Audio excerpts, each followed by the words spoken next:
Chapter 1509. In history, the grassland cavalry's large-scale invasions to the south mostly bypassed the strategic passes and majestic cities and towns, or they surrounded the enemy without attacking, forcing the enemy to disarm and surrender. In the true sense of the word, the nomads on horseback were not good at siege battles, and the losses outweighed the gains.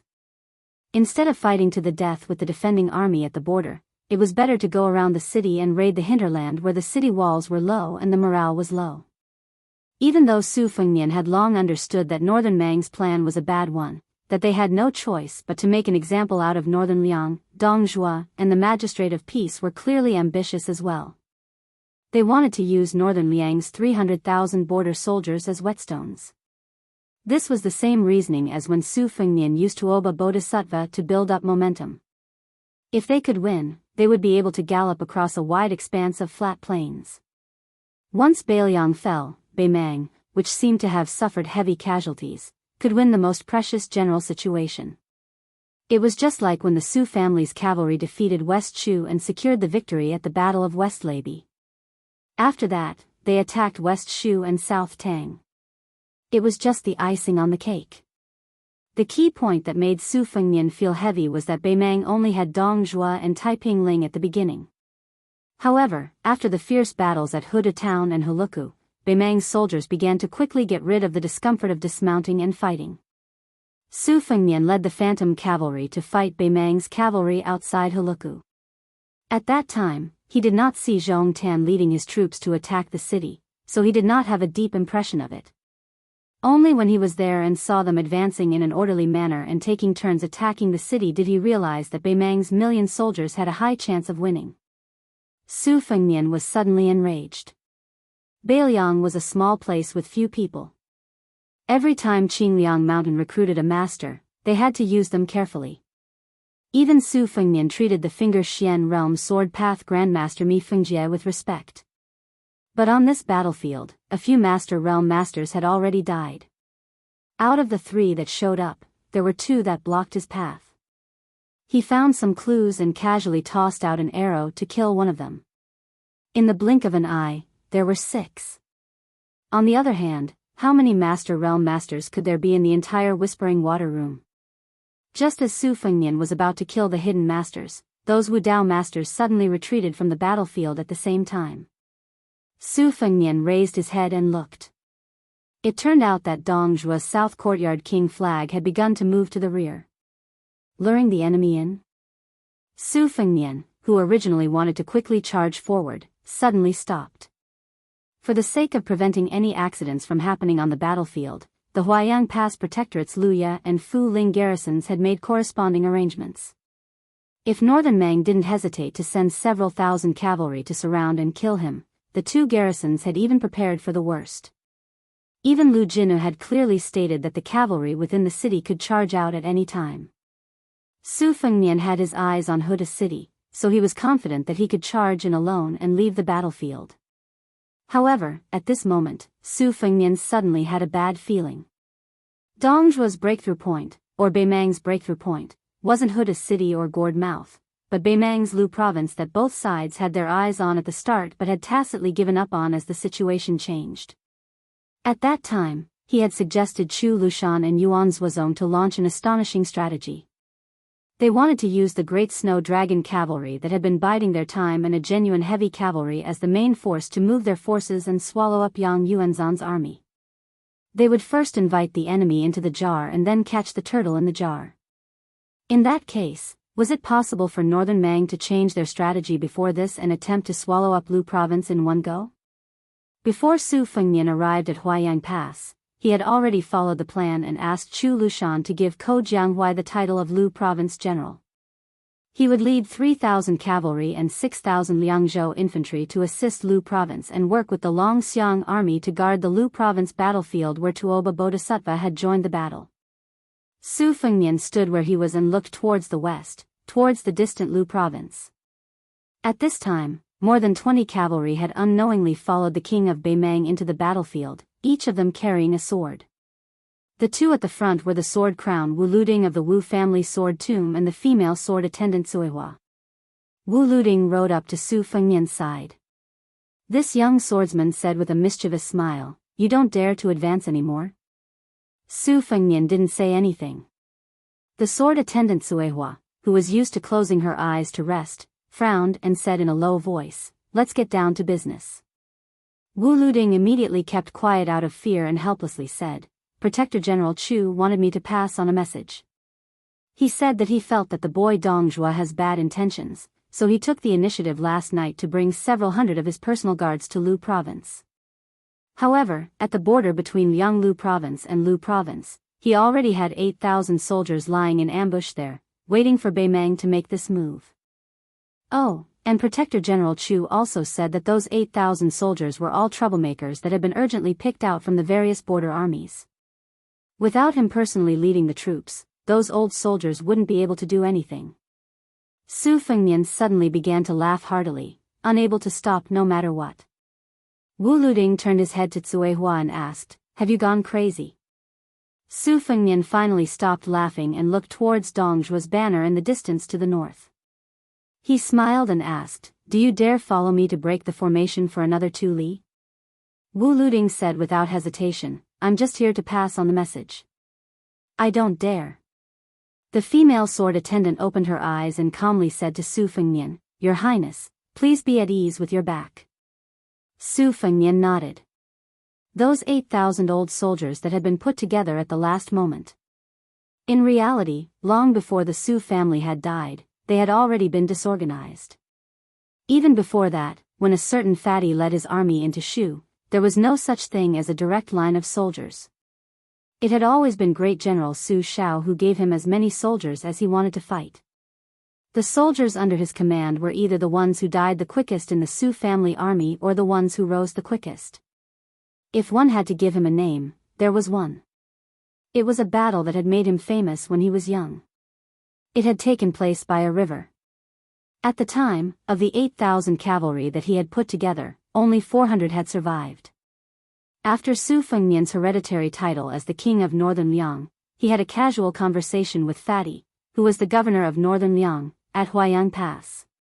Only then did he know that ever since Fatty had led troops in more than 70 battles, there were about 10,000 people left in Northern Liang who had served under him and had not died. The older ones had already become the family heads of the general families. Most of them were young men in their 40s in the army. The most useless of them should be at least a standard commander at the very least.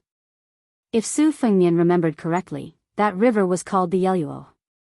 At the border bordering the cold stream. A fatty who had just put on his armor and mounted a horse looked at the cavalry in front of him, those familiar faces. He laughed and asked, "Everyone, how does it feel to go from a general to a lowly soldier under my, Chu Lushan's, command?" The cavalry roared with laughter.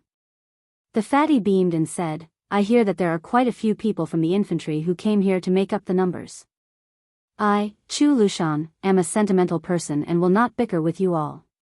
Presumably, after all these years, you haven't fallen too far behind in archery and horses." The cavalry laughed even louder. The fatty's face suddenly seethed with killing intent as he viciously said, "Everyone here knows an old rule. If you follow me into battle and don't die, you'll be promoted. This time, I'll have to disappoint all of you. It's hard to say if you'll die, but even if you don't die, you won't be promoted. Let me say this first, the enemy this time is the cavalry under the direct command of that Dongjua of Beimeng. There are at least 20,000 of them. We only have 8,000 people. What do we do?" A solemn silence reigned. Chu Lushan suddenly clasped his fist and said, "Then I invite everyone to make another trip to the Yeluo with Chu Lushan." Chapter 15:10. In the northern part of West Shu, there were 9 mountains that looked like swords. Among them, where the big and small swords faced each other, the old emperor of West Shu chiseled a rock to open the door. People called it the Sword Gate. This was because after Liang unified the Central Plains, the Swords Gate mountain road had been banished into the Cold Palace. For many years, only those small merchants would travel through this road. As for the Sword Gate, after Jian Jiuhuang's death battle with Wang Xianji in Martial Emperor City, some people said that the reason for its nickname was due to the fact that Jian Jiuhuang had comprehended the art of swordsmanship while observing the mountains. There were even some who said that before Jian Zhouhuang left Shu, he had carved a sword manual on a stone wall somewhere along the plank road. Now, there were quite a few young swordsmen from western Shu who came to the plank road in search of opportunities.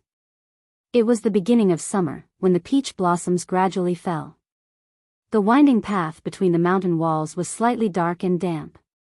A middle-aged man was riding a donkey, and a handsome young man who looked like a page boy was leading the donkey.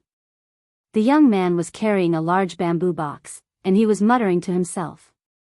The ordinary-looking man was probably used to the young man's complaints, so he turned a deaf ear to him and dozed off leisurely on the donkey. At this moment, a group of people came from the front.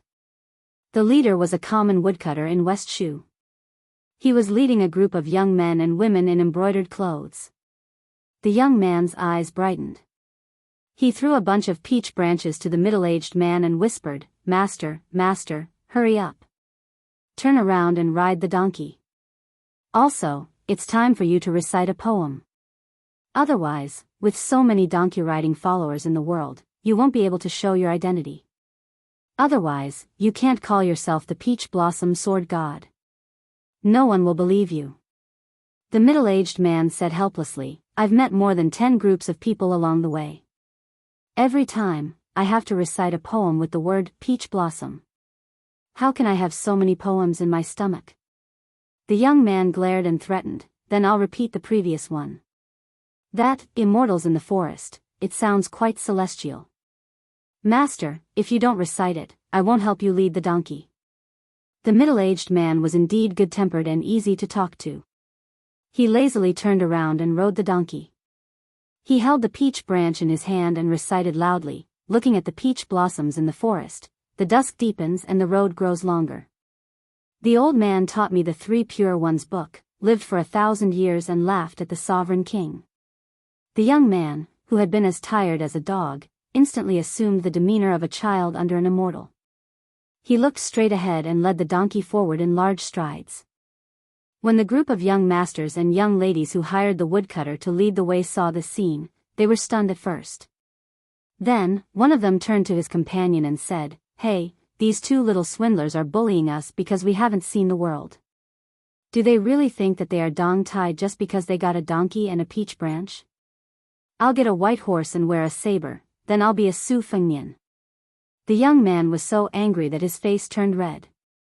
The middle-aged man laughed and turned around again, no longer riding the donkey backwards. He threw the peach branch into the gap of the bamboo box. The 2 groups of people brushed past each other lightly. The young man with the donkey had carefully arranged this chance encounter, but in the end, he only received countless disdainful looks. The man looked at the dispirited youth's back and chuckled. "Angry? Don't be angry. Actually, Master has been wanting to tell you this for a long time. In Jianghu, it's all about a real person not revealing his true self." The young man snorted coldly. Obviously, he was still angry. The middle-aged man comforted him. "All right, Master will definitely bring you to see the great scenery of Shu this time." The young man was silent. The man could only smile. "Why don't Master ride the sword and let those people broaden their horizons?" The young man sighed. "Forget it. Those guys have eyes but can't see. Anyway, they are the ones who are at a disadvantage." The young man had his own worries. "Master, it's not that I want to criticize you. Among the 4 grandmasters in Jianghu, Chao Chongqing admires you. Later, you fought with Tuoba Bodhisattva so fiercely that even Su Fengnian's flying sword was given by you. But now, everyone is talking about how Chao Chongqing defeated that useless monk and how domineering Su Fengnian was when he fought with Tuoba Bodhisattva for thousands of miles in the western region. No one said anything good about you. I'm worried." The man joked. "Then why do you always practice swordsmanship when I teach you swordsmanship?" The young man sighed heavily like an old man. "I know my own limitations. I don't have the foundation nor the talent. I can't be a disciple, so I can only hope that Master will be more successful." The man laughed angrily. "You're really open-minded." The young man suddenly turned his head and asked, "Master, why did you take me in as your disciple back then? Look at Wang Xianji, Linya, and the others. They are all top-notch martial arts grandmasters. So let me tell you, don't expect me to help you make a name for yourself in Jianghu. The man said casually, Master, what do I need that for? Besides, it's great to live happily and die without regrets. Do you think that Chao Changqing, Su Fengnian, and Tuoba Bodhisattva can do this? They can't do it. If Master were to die tomorrow, you would be able to rely on yourself and not have to worry about food and clothing. So I don't have too many people and things to worry about. Su Fengnian can't let go of his father's inheritance, Chao Changqing can't let go of Dechu's empire, and Tuoba Bodhisattva can't let go of fame and fortune. Don't be envious of these land immortals who don't live happily. The young man sighed. It's really tiring. It was the real peach blossom sword deity, Dong Tai. He smiled and said, Do you feel less tired now that I've said that? The young man chuckled. It didn't seem like he was trying to find joy in his misery. He said sincerely, Master, you're right. There was a commotion behind the master and disciple. The young man turned his head to look. It was the young masters and young ladies who had turned back and stopped not far away. Then, they sent the woodcutter to run in front of them. He seemed a little embarrassed. He rubbed his hands and smiled at Deng Taya, who was on the donkey's back. Can we discuss something? Dong Tai smiled and said, Brother, what is it? The woodcutter lowered his voice and said, Brother, I'm sorry. Those rich kids said that they want to buy a donkey from you. I can't afford to offend them, so I have no choice but to run this errand. Brother, if you're willing to sell it, I think you can raise the price and ask for 20 or 30 taels. I think they won't care about the difference. Before Dong Tai could say anything, the young man was already furious. He didn't vent his anger on the woodcutter. Instead, he turned to the group of rich kids and shouted, Our donkey is not for sale. We won't sell it even if they give us 10,000 taels. Dong Tai, who had turned the donkey around, touched his chin and said softly, If it's gold, we'll sell it. The young man, who wanted to see the world in chaos, added, Count yourselves lucky.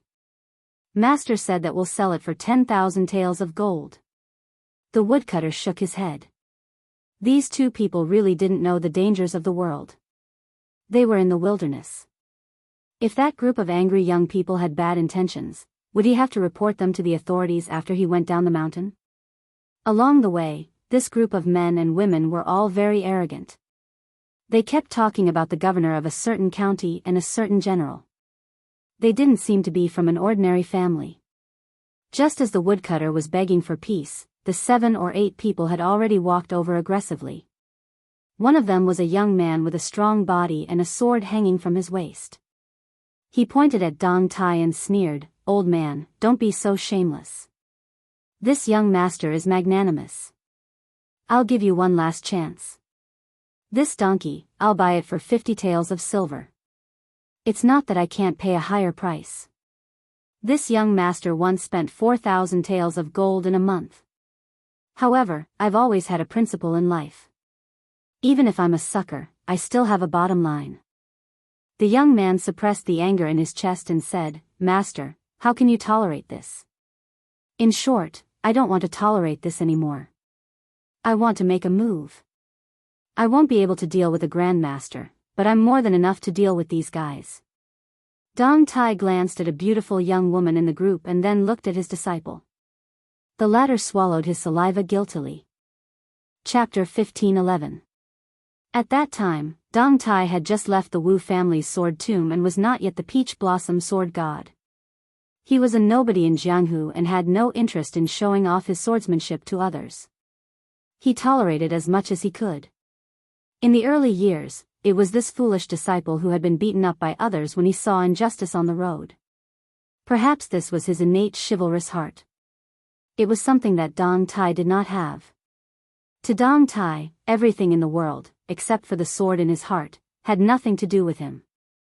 Later, one day, after listening to a storyteller's Jianghu romance in a restaurant and commenting on the sects and masters in Jianghu, his disciple suddenly said that he wanted to learn martial arts. Dong Tai laughed and asked him what would happen if he learned martial arts. He said that he had not thought about it and would think about other things after he learned it. At that time, Dong Tai was happy to get rid of this burden, so he secretly helped him enter a small sect. When the child, who was thought to have a good foundation, became a direct disciple of the small sect, it did not take long for him to lose his drive to become a master. Practicing martial arts was normal, but because he was a direct disciple, he could get 1 tael of silver every month, so he became a little money grubber.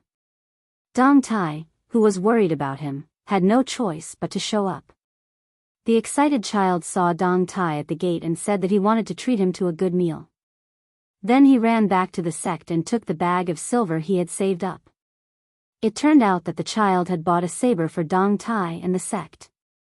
Because the child had traveled with Dong Tai in the past, he had occasionally heard Dong Tai snort disdainfully at the swordsman of the world. He thought that his savior, who could not afford a weapon, should not like being a swordsman but rather a saber wielder. From then on, Dong Tai took in his one and only disciple. As for the saber, he exchanged it for a donkey. When Dong Tai went to Martial Emperor City of the Eastern Sea to fight with Wang Xianji, it was a time when peach blossoms were blooming. His disciple was very attentive, at least much more attentive than Dong Tai, who had gone empty-handed. He earnestly advised his master not to fight with someone empty-handed, as it would be too disadvantageous. In the end, he could not persuade his master, who was unwilling to use a sword. The child could only point angrily at a peach tree, saying that his master should at least use a peach branch as a sword. After that, there was a peach blossom sword deity who rode a donkey in the Jianghu. Ever since Dong Tai became famous, this disciple would still complain about his master not being able to win against Wang Xianji. He complained that Wang Xianji had an advantage in age, and that it was an unfair victory. He complained that Dong Tai gave that box of 12 flying swords to Su Fengnian, but he did not complain about his master not thinking about his disciple first when he had something good. Instead, he complained that his master never showed that box of flying swords in front of him, and treated him as an outsider. Because of this, he even had a cold war with Dong Tai for half a month. The youth also complained that the Jianghu did not have good eyesight. His master was clearly a grandmaster in the art of killing, but he had to stand shoulder to shoulder with the other 3. Amidst these trivial complaints, Dong Tai felt that his ears were about to grow calluses. Then, suddenly, one day, he realized that this seemingly young disciple of his had really grown up. He began to steal glances at the beautiful women he met on the streets. It turned out that his lips were starting to grow stubble. Just as Dong Tai was in a daze, the tall and sturdy youth holding the sword angrily said, "My temper." "Hey, old man, don't be so shameless. Luckily, I'm not an unscrupulous disciple who uses his power to bully others. Otherwise, you would have already been beaten to the ground. Hurry up, 50 taels of silver, and the donkey is mine. You and that brat can take the money and scram. It's enough for you 2 poor bastards to go to the best restaurant in the Shu lands to eat and drink." Dong Tai flipped off the donkey and patted the back of the donkey. He looked at his disciple, who was much less impulsive than when he was young. Back then, he knew that he couldn't win, but he still wanted to get beaten up. Now, he was Dong Tai's disciple. Even if he couldn't exchange blows with a level 1 master, he would have no problem withstanding 20 to 30 blows from a level 2 master. However, he was becoming more and more disinterested in small fights.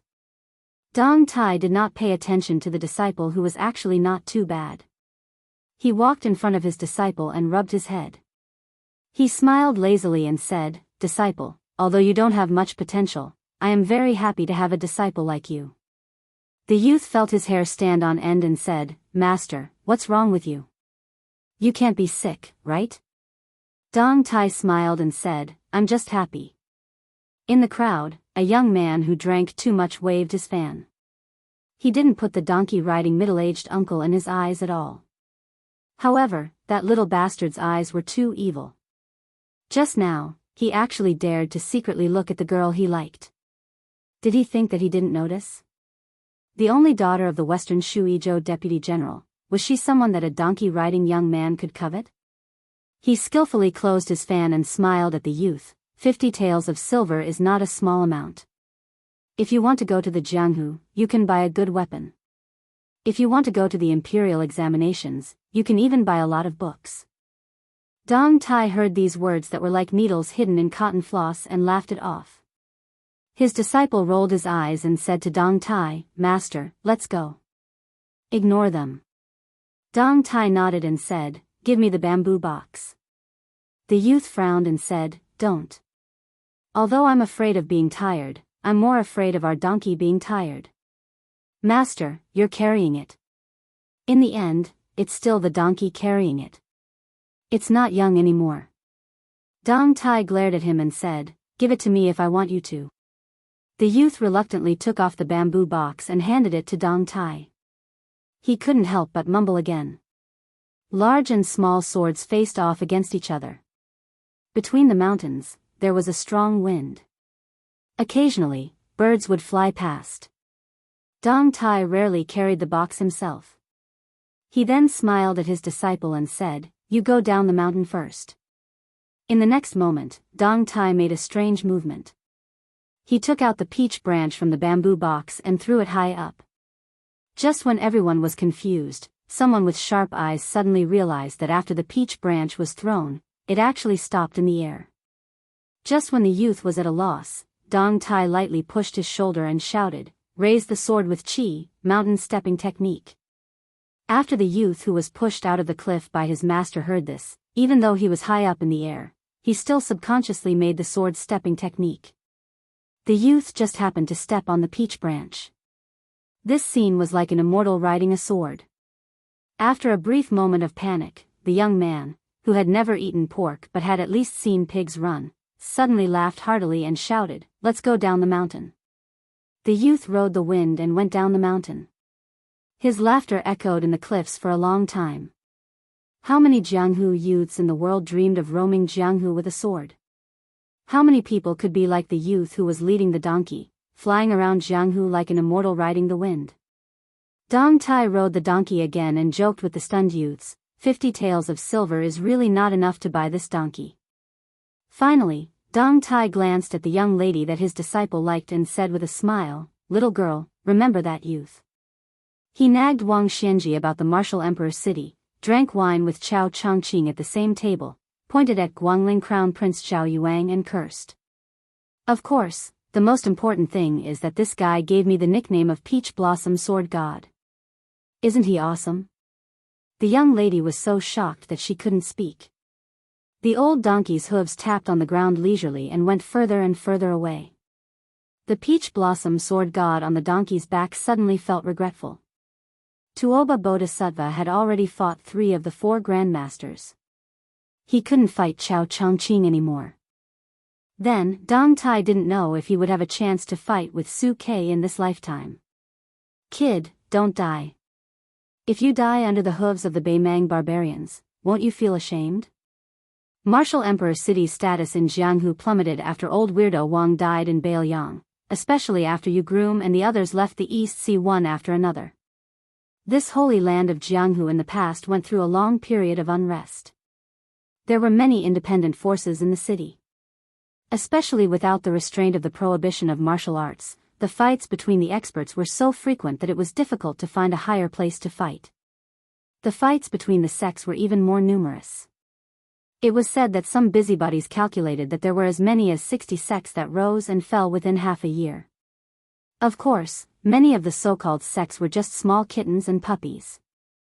All this chaos only began to stabilize after the young man surnamed Jiang had been fighting for half a year on the city wall. As for the young man's identity, there were many speculations. Some said that Jiang Fuding was Wang Xianji's real disciple in closed-door training. Some said that he was a banished immortal like Qi Xianzhu who had great luck and was the ultimate counter to the king of Bailiang in this generation. Jiang Fuding, who was a loner in martial emperor's city, didn't pay attention to the affairs of the world. He just fought for the city wall day after day. The handsome young man who used to challenge the king of Bailiang with a pawn entering cold on his waist had become as tanned as a fisherman's.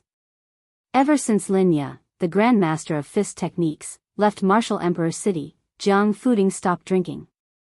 In fact, it wasn't like a turtledove occupying a magpie's nest. Wang Xianji's residence had become ownerless.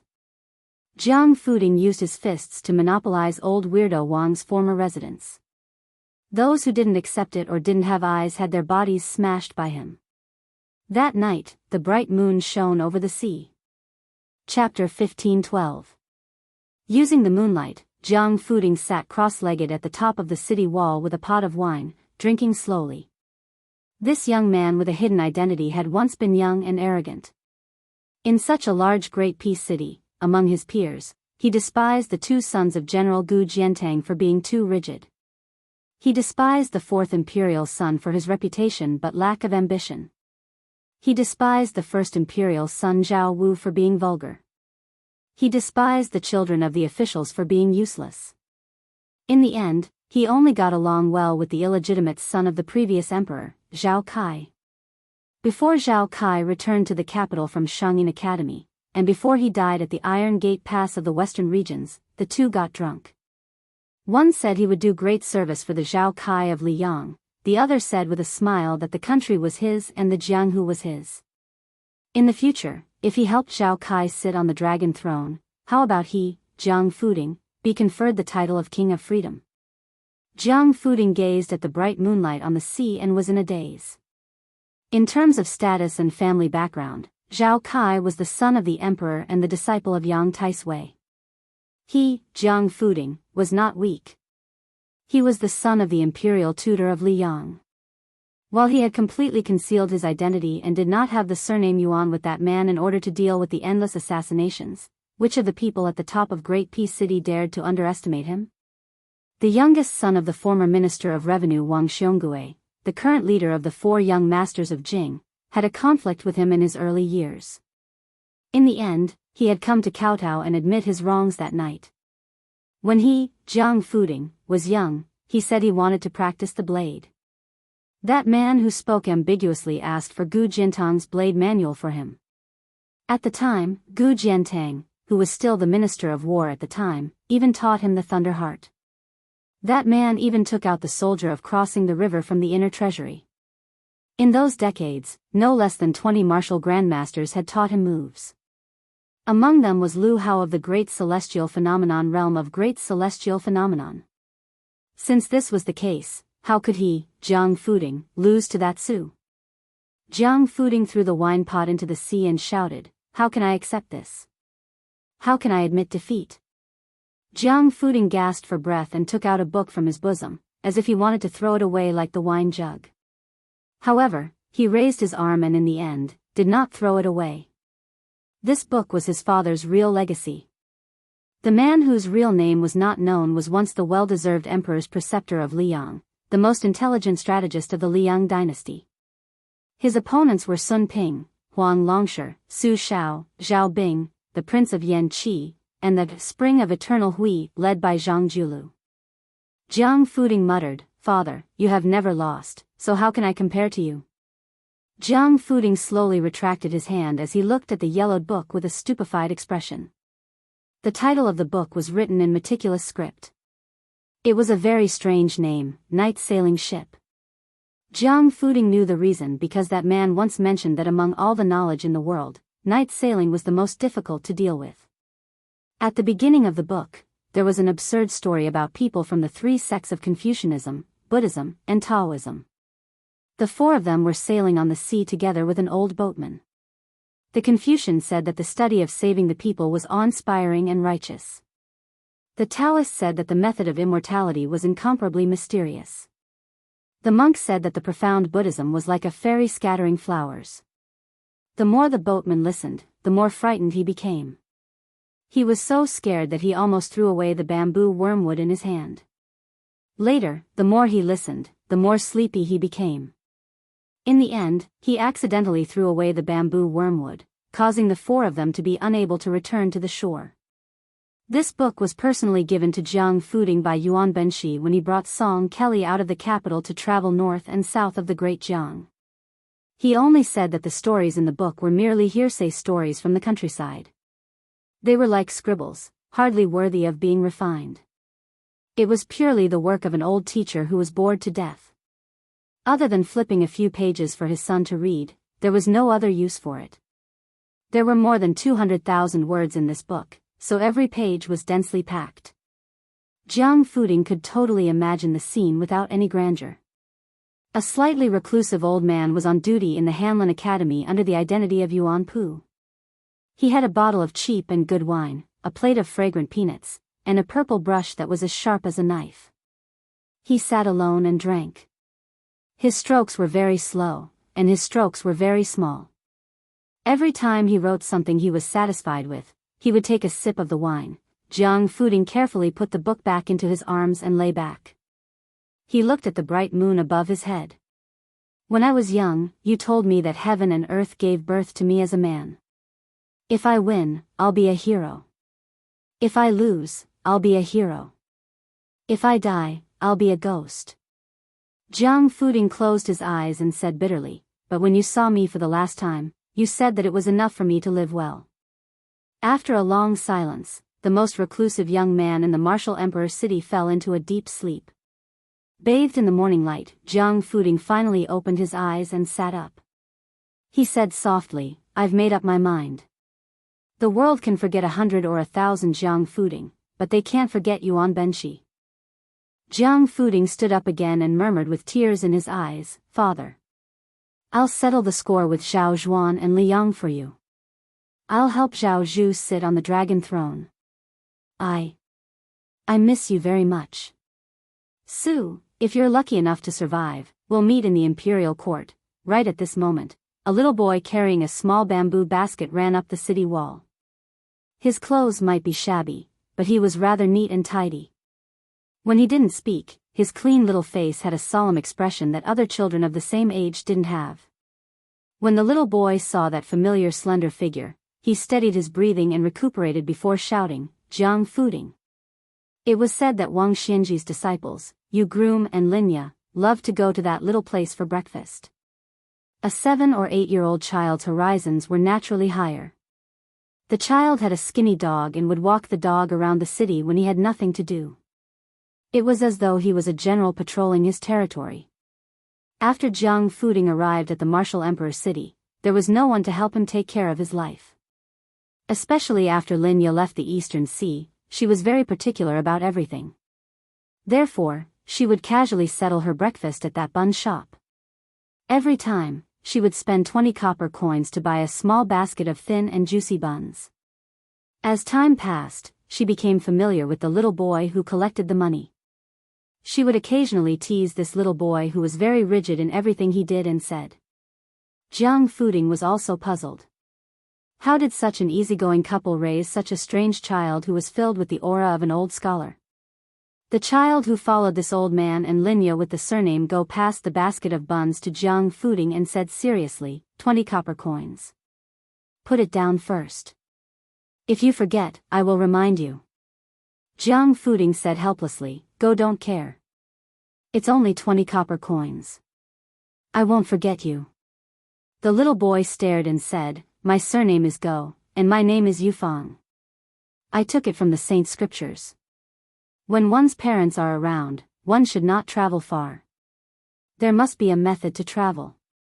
Jiang Fuding, who had been quiet in the Eastern Sea for a long time, only showed some of the demeanor of the capital city's top-notch clan when he met this interesting child. He smiled and said, You don't even know who your parents are. Why do you need to have a method?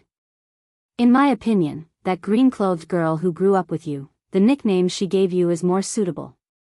Go don't care, it's easier to call you that. The child put on a stern face and said, Don't say indecent things. Jiang Fuding laughed and said, What does a little kid know about etiquette? Back then, the scholar who told me about etiquette was Duke Yensheng of the Zhang family. The child frowned. I don't know if that teacher is learned or not, but I know that his students did not learn well. Jiang Fuding, who was being teased and lectured by a child, was not angry. He sat on the city wall and opened the slightly cool bamboo basket. He gently picked up a small and exquisite bun with 2 fingers and threw it into his mouth. His mouth was full of fragrance and endless aftertaste. In the past, in Great Peace City, he had eaten so many delicacies that were called the best in the world that he could not remember the taste. Now, it was these small meat buns that were only 2 copper coins each. If he did not eat a basket of them each day, he would not be able to forget them. Jiang Fuding smacked his lips and ate 6 or 7 buns in one go. Then he seemed to remember something of the past. He chuckled and said, "It rained heavily in Great Peace City. Many fish drowned." Go Yufeng sighed and said softly, "It's not funny." Jiang Fuding lowered his head and looked at the buns in the basket. He said emotionally, "That's right. People eat dirt once, and dirt eats people once." The child did not say anything. After all, he was so young and should not have such feelings. Jiang Fuding suddenly turned his head and looked at the child standing beside him. He smiled and said, "After second grade master, entering the Vajra realm depends on perseverance. Finger Xian depends on talent and comprehension. If you want to have the phenomenon of heaven and earth, you have to rely on your innate talent. As for becoming a land immortal, it depends on that illusory fate. Go Yufeng, do you want to practice martial arts?" The child shook his head without hesitation and said, "No." Jiang Fuding said in shock, "In this martial emperor city, you interact with people of the underworld every day. You don't want to practice martial arts?" The child said softly, "I heard that practicing martial arts is a bottomless pit. No amount of money can fill it. I have no money." Jiang Fuding suddenly looked at the last bun in the basket in a daze. He asked in surprise, "Go Yufeng, I remember that I have already eaten 10 buns.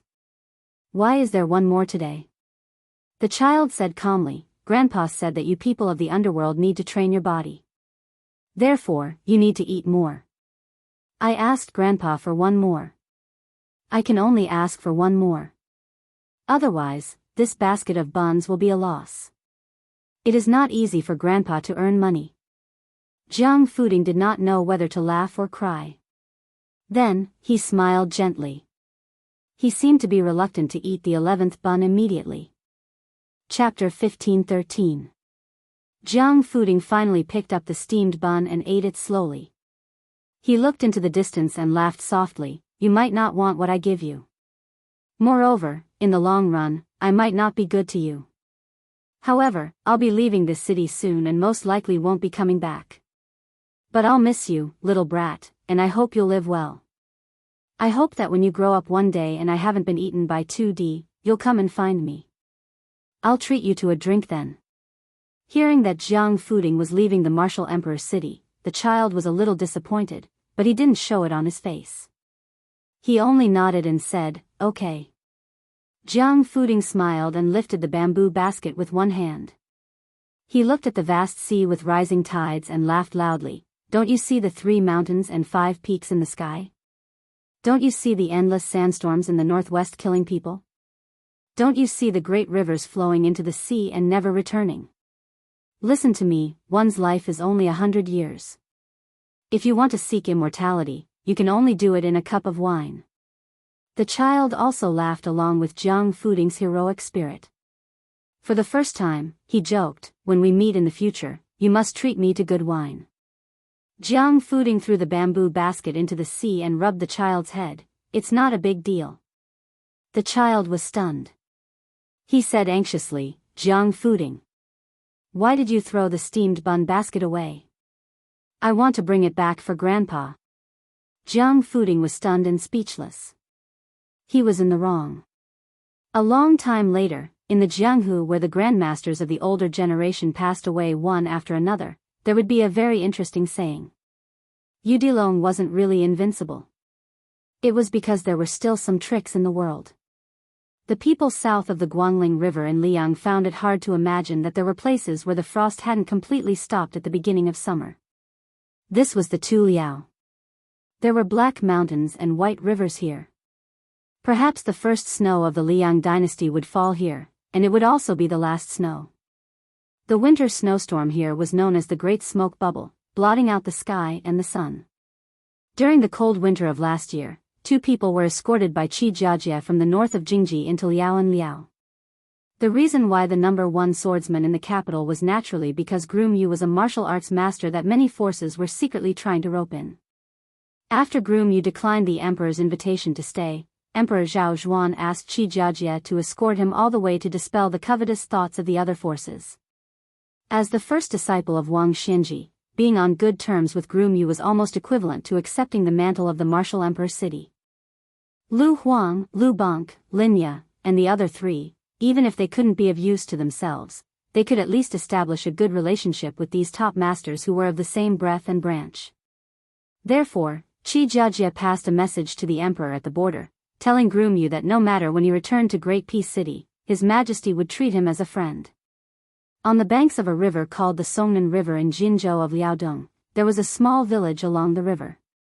There were about 100 families, and most of the young adults in the village were hunters. It was said that the ancestors of a certain family once caught 2 gerfalcons in their lifetime and sent them as tributes to the governor's office that Liang had set up in Liao and Liao at that time. The family's heirloom, a well-made hardbow, was an additional gift from the governor's office in addition to the reward. There were 2 distinguished guests staying in the village. At the end of last winter, a group of hunters encountered a black bear that didn't enter hibernation for some reason. It was their benefactor who chased away the giant bear. After that, the young adults in the village liked to learn from the young man, and the children in the village also liked to play with the girl who liked to wear green. When summer came, the girl in green, who could finally take off her heavy fur coat, was very happy. Moreover, she had frostbite that winter, but she didn't feel that it was difficult to bear. Xiao Yu, on the other hand, always felt guilty. In fact, she didn't like Liao and Liao at first, because when they first arrived here, it was the height of the snowstorm. The terrible weather of the big fireworks was like a show of strength to her and Xiao Yu. Until they stopped in this village, she was led by her new friends to fish in the frozen river, or to sit on a wooden board and slide on the ice. Every day, she could have a snowball fight with more than 10 people of the same age, which made her feel new and happy. Therefore, when Xiao Yu said that he wanted to go to Liao Bay, she was not willing, and then Xiao Yu didn't urge her anymore. Over time, she and Xiao Yu began to look like natives of Liaodong. Xiao Yu carried a bow and arrows, went hunting with the adults in the village, and began to raise young eagles under the guidance of the old hunters. She no longer wondered why the windows here were papered outside, why every house had big and small jars of pickles, and why the adults would say that if the children didn't listen to them, they would be hung in the basket. Today, Xiao Yu was helping a family in the village cut a plant that was more than 5 feet tall, which the locals called Lamus chinensis, to build a house. Of course, it was not the grass that sheep ate. Its stem was hollow, similar to the bamboo in her hometown. She quietly squatted by the side, watching Xiao Yu cut the stem with a knife, thinking that he was quite handsome. She remembered that the day before Grandpa Gao left Wulin City, he had a private chat with her. He talked about a lot of people, but she couldn't remember most of them. Only when he talked about Xiao Yu did she pay special attention, so she remembered clearly.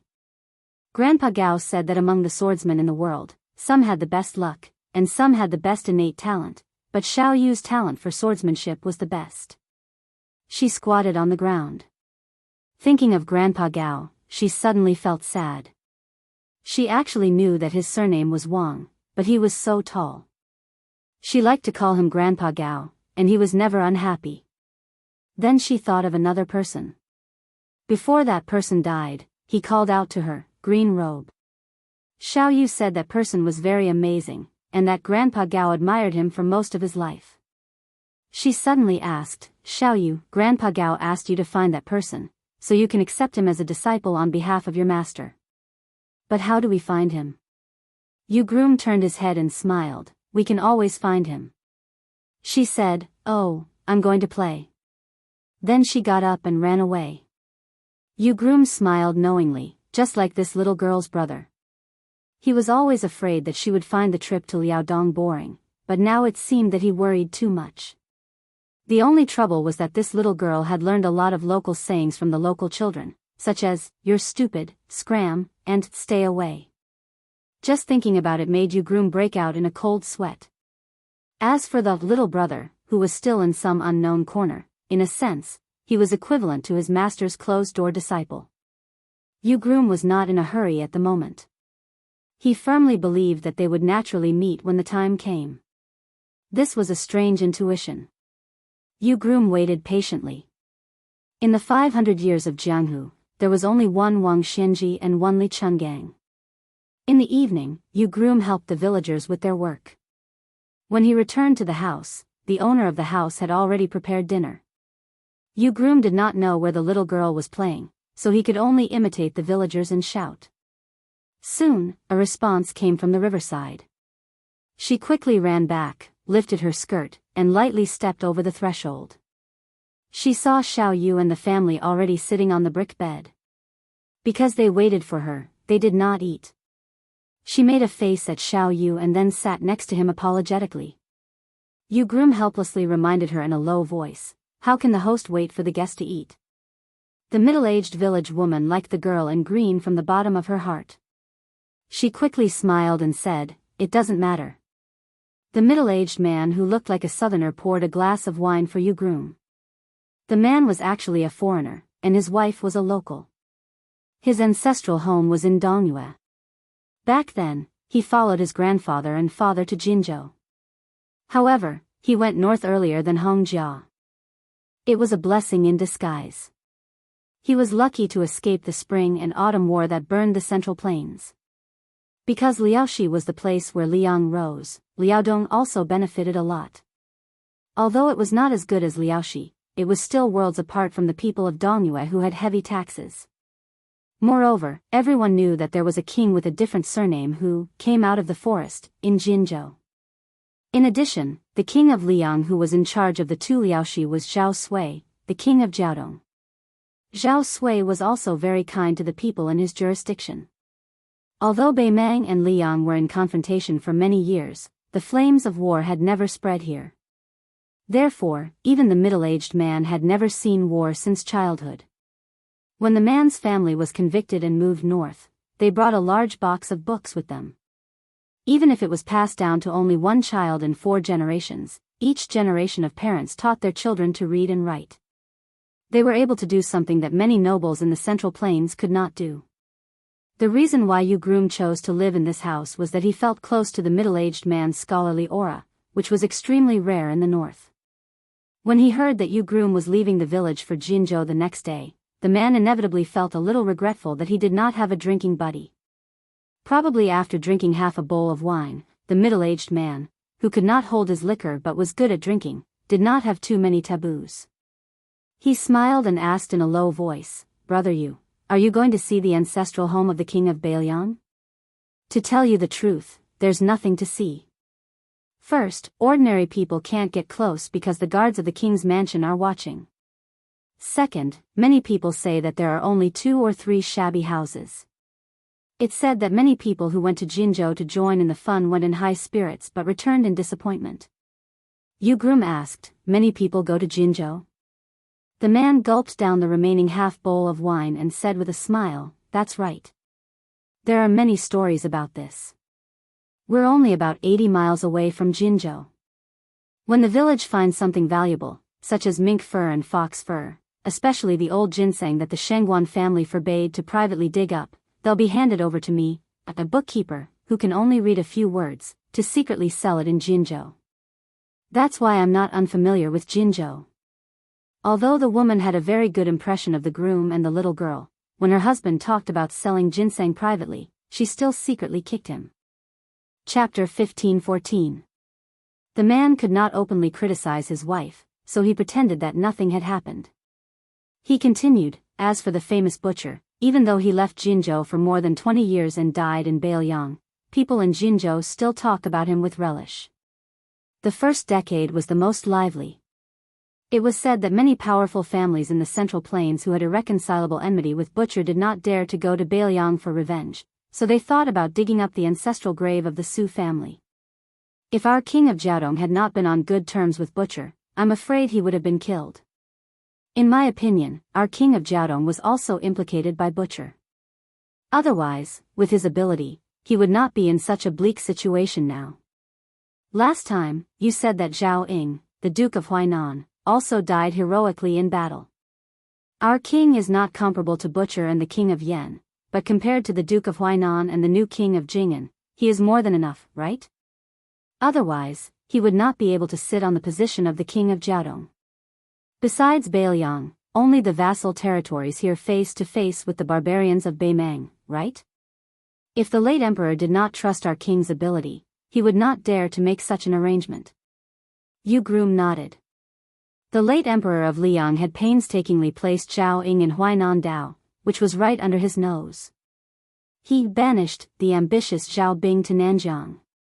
He let his brother Zhao Yi, who had the same father and mother, govern the richest Guangling Dao. The king of Jing'an, who was the most unruly, was placed in Xiangfan, Qingzhou, which was surrounded by enemies.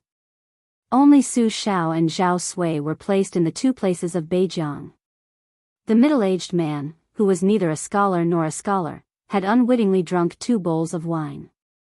Originally, he could only hold this much alcohol, but perhaps it was because 1,000 cups were not enough for a bosom friend. He poured himself another bowl. His wife could not stop him. He raised the bowl and smelled it, but did not drink. He raised his head and looked at Yu Groom opposite him. His eyes were a little unfocused. This middle-aged man, who was far away from the smoke of war and the court, seemed to be talking to himself. The Dongwei where my ancestors were in was destroyed by General Gu Jiantang. Perhaps it was not the work of Ren Tuesday. My grandfather had never had any ill feelings towards Ren Tu, and I am no exception. I heard that Tai and city was the place where people scolded Ren Tu the most in the world. Then, it was Guangling Dao, which was known as the talented scholar, followed by Jiangnan, where there were countless distinguished scholars. Now, even the new king of Liang is being scolded together. It seems that the more they scold, the more powerful they get. One of them is the assistant minister of the Ministry of Rights. I heard that he is from Bailiang. Hey, so I really want to understand one thing. Since those people have all become officials of the Liang imperial court, many of them have not even seen Ren Tu and the new king of Liang. Even the rise of their families can be attributed to Ren Tu's victory.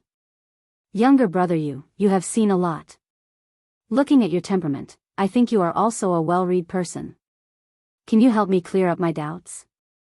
Groom Yu hesitated and smiled. Pick up the bowl to eat, put down the chopsticks to curse. The middle-aged man sighed. Yes.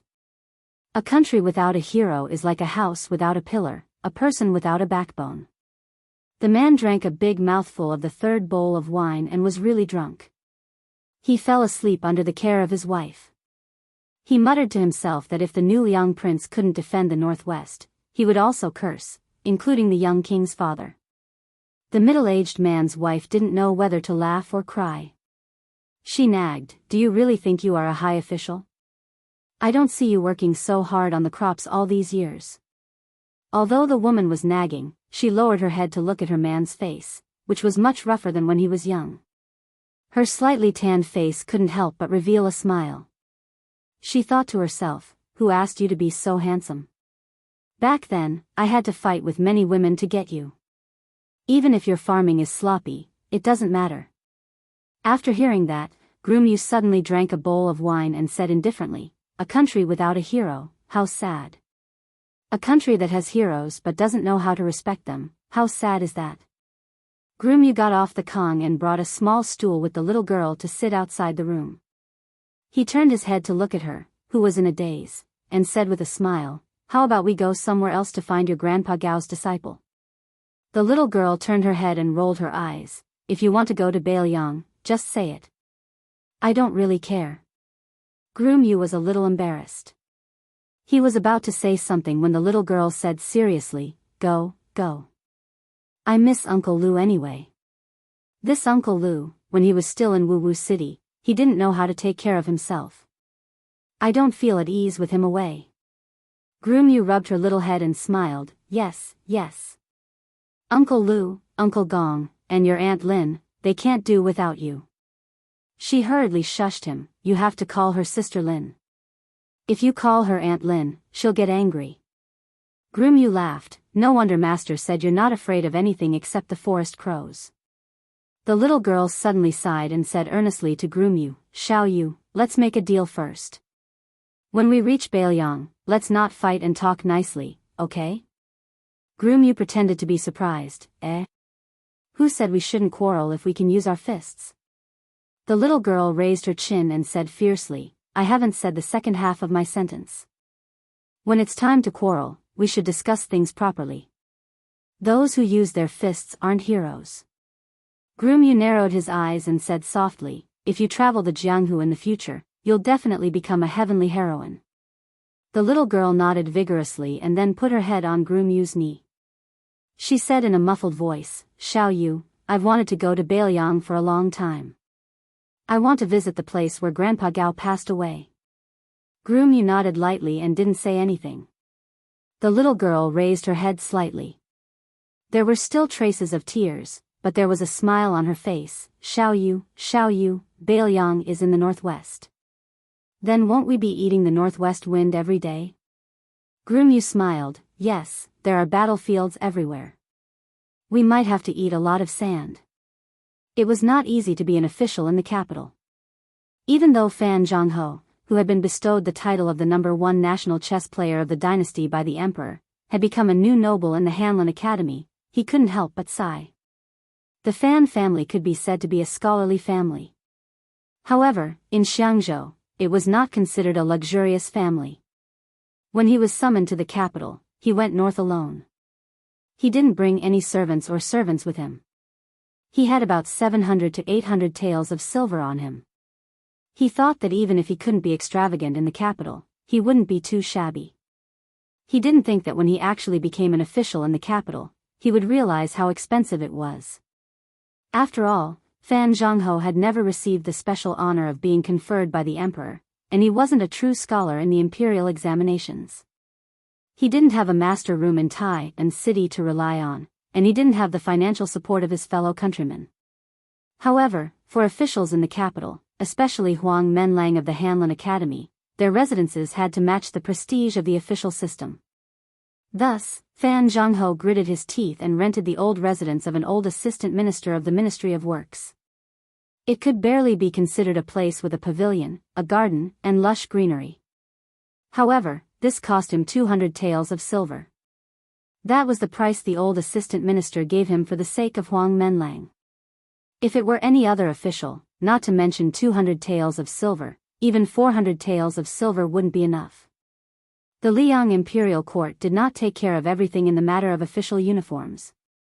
Other than a few sets of official uniforms that were set by the Ministry of Rites, the rest had to be provided by the officials themselves.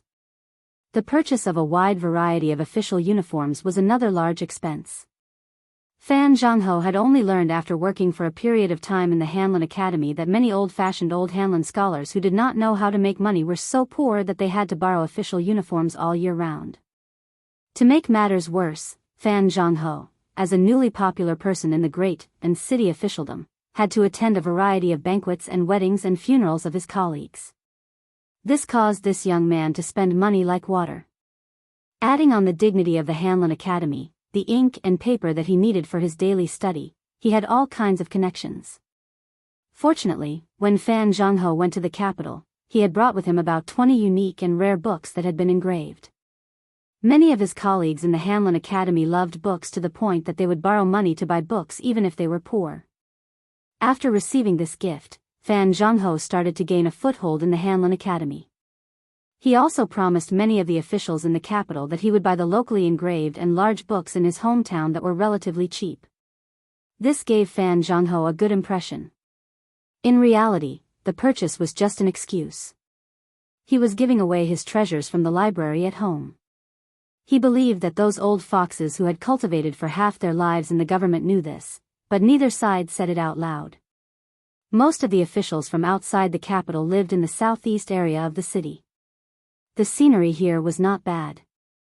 Scholars from the south like Fan Zhongho all had to enter the capital through this area. Therefore, those prominent officials from Liang, even though they had been given positions in the court of the inner city, still had their own residences here. It was convenient for them to guide their descendants. Most of the recitation gatherings in Great and City were held here. From spring to summer, it was close to the Mang seed. There was an old saying that spring fought for the sun and summer fought for the time. In the past, it was always the Mang seed time. Large numbers of scholars and refined scholars would hold gatherings near the Shinran Pavilion. What was interesting was that some family was so large that they had specially set up 20 or so mu of rice fields that were not easily seen in the north for people to enjoy. In the summer, every night, there would be frogs croaking. This year's Shinran Pavilion gathering was especially interesting. It was unknown if those old officials had a tacit understanding. From Secretary of the Secretariat Qi Yanglong to Tantanan of Menxia Province, to Zhao Yuling and Yin Mao Chun who had risen in the eternal Hui Spring, none of them participated this year. But from Chen Wang, Yan Jieshi, Jean Lanting, Li Jifu, Gao Tingshu, Sun Yin, and the others, these young people, with the greatest reputation in Great and City, almost none of them were absent. They all attended this Shinran Pavilion gathering. Fan Zhongho, who had risen in fame, was also present. This gathering of people did not strictly have an initiator. They just called their friends and brought them along. The Shinran Pavilion became unprecedentedly lively. Chapter 15:15. At that time, Fan Zhongho and the youth from the Imperial Astronomer had a discussion in front of the Emperor and Empress. In the end, 6 people stayed until the end. Among them, Chen Wang and the Zhuangyuan Li Jifu had a good chat. The imperial brother-in-law, Yan Qiji, chatted with Song Kelly, and he, Fan Zhongho, got along well with the crazy Sun Yin on chess. Interestingly, his experience in the bureaucracy of the capital followed this trend. Li Jifu was often an honored guest of the Qin Manor, and in the Hanlin Academy, Yan Qiji and the young phoenix of the Song family studied history together. It was said that they got along very well. Although Fan Zhongho and Sun Yin were not close friends, they would occasionally talk about the state of the world. Today, Fan Zhongho met with Sun Yin and then went to the Shinran Pavilion together. In Great Peace City, many officials would laugh and say, high officials ride thin horses and don't show off their wealth. But Sun Yin, who had been banished, was different. He openly bought a tall horse from Bailiang and rode this horse to and fro every court meeting and when he was on duty. It was very eye-catching. Today, Fan Zhongho had the good fortune to ride a horse with the wind. He rode the same horse with Sun Yin. When they arrived near the Shinran Pavilion, where there were many carriages and tourists, Fan Zhongho flipped off the horse and couldn't help but rub his butt. Sun Yin, this guy, really rode in Great Peace City. Fan Zhongho was going to suffer. When Sun Yin saw Fan Zhongho's sorry state, he gloated. They arrived at the Shinran Pavilion one after the other in an inconspicuous carriage. 2 men wearing simple but elegant green robes stepped out. Sun Yin saw that they were Chen Wang, the assistant of the left scattered cavalry, and Li Jifu, the Zhuangyuan scholar. He originally thought that, according to Sun Yin's noble nature, he would at most give them a sidelong glance and then ignore them. Unexpectedly, Sun Yin actually took the initiative to pull him forward. Li Jifu, who also saw the 2 of them, obviously did not expect Sun Yin to greet them. He could not conceal the incredulity in his eyes. On the other hand, Chen Xiaobao, who was the most successful official in the entire Liang dynasty, whose official career was comparable to that of Jin Saburo, did not show the slightest bit of surprise. He warmly smiled at them and said, "Brother Sun, Mr. Yuetian, let me make it clear in advance that I still won't drink today. I can only use tea as a substitute for wine." Sun Yin coldly snorted and said, "So what if you drink tea? I'll drink wine. Let's each have a cup. I can still make the assistant go to the toilet 4, 5, 6, or 7 times." Chen Wang bitterly smiled and cupped his fists to beg for mercy. "Brother Sun, please don't bully a fellow countryman. I implore Brother Sun to point the spearhead at Ji Fu. Otherwise, Mr. Yuetian is also fine." Fan Zhongho smiled and said, "Assistant Minister, you can't just rely on your high official status to divert trouble to someone else. It will damage the reputation of the court." Li Jifu looked at the 3 people who were talking without restraint and felt a little envious. Although he had many private gatherings with the assistant minister, who was both a relative of the emperor and an important official of the court, he had never really let loose. Every time he returned home from a gathering, he would even think carefully about whether there was something wrong with his words or if there was something wrong with his words or if he had been rude. It was no wonder that Li Jifu was worried about personal gains and losses. Everyone knew that Chen Xiaobao, who was the #1 official of the emperor, would soon have a place in the small court meeting. Moreover, compared to other officials in the capital, Li Jifu knew more reliable insider information. The secretariat of the Liang imperial court had been empty for decades. After Qi Yanglong took over, it could be said that there were many things waiting to be done. Chen Wang, who was the assistant minister of the left scattered cavalry in Minxia province, although he was already a third-rank official, it was very likely that he would be transferred to the secretariat of the secretariat within a year or two and take up the position of assistant minister of the secretariat that no one had yet confirmed. There were many assistant ministers in the 3 provinces and 6 ministries, but the assistant minister of the secretariat was undoubtedly the most important one. It was not that the Hanlin Academy did not have a good title, but it was the trend. However, these rules did not affect Chen Xiaobao. A 30-year-old assistant minister of the secretariat might not be considered shocking in the old Liang dynasty, but Li Jifu dared to say that this was a feat that would never be repeated in the future. Zhao Yuling, Yin Maochun, Jean Lanting, all of them had their eyes fixed on the title of Grand Secretary. However, only Chen Wang was so absent-minded and leisurely strolling. Perhaps many people present at the time did not expect that this gathering at the Shinran Pavilion in the second year of the auspicious era would leave behind many popular and elegant stories in the history of the future. Dong Yuran, who was personally praised by Tantanon as the son of the Dong family has ghosts and gods, whose writing is like a spring breeze, wrote the famous poem, Shinran Pavilion. Huang Quan, the young artist who had helped Tantanon make an exception for Qi Yanglong, was personally spread out on rice paper by the assistant minister of the Ministry of Rites, Jean Lanting. After getting drunk, he splashed ink and painted a painting that was hung in the imperial study that day, Drunken 8 Immortals. As for the poem that spread throughout the capital almost overnight, it was started by Sun Yin, followed by Jean Lanting, Yan Qiji, Song Kelly, Chen Wang, Fan Zhongho, and Gao Tingshu, a total of 64 people. Together, they wrote this world-shaking long poem. Of course, on this day, how could the Shinran Pavilion only be filled with handsome heroes and not beautiful women? The 3 most popular courtesans in the capital, each with their own merits, went up the stage one after another. They either danced or sang, especially the woman who had once been on the rouge list, Li Baisher, who was known as the best in both voice and appearance. Her solo dance could be said to have shocked everyone. What was even more surprising was that after that day, there was no news of Li Baisher in Great Peace City. She disappeared so decisively, as if she had never been in this world. Afterwards, based on the words she said at the banquet, people guessed that she had fallen in love with an unknown swordsman and wanderer. From then on, they went off to roam the Jianghu together. There was no wind and rain, and the wind naturally dissipated. The people at the banquet didn't leave until late at night. Li Jifu was already drunk to the point of unconsciousness. Chen Wang, the highest-ranking official and the only one who did not drink, wanted to personally take Li Jifu away, but was urged to stay. He really couldn't leave and could only ask someone to take Li Jifu back. That person was the assistant minister of the Ministry of Rites, Jean Lanting. He personally helped Li Jifu back to the carriage with Gao Tingshu.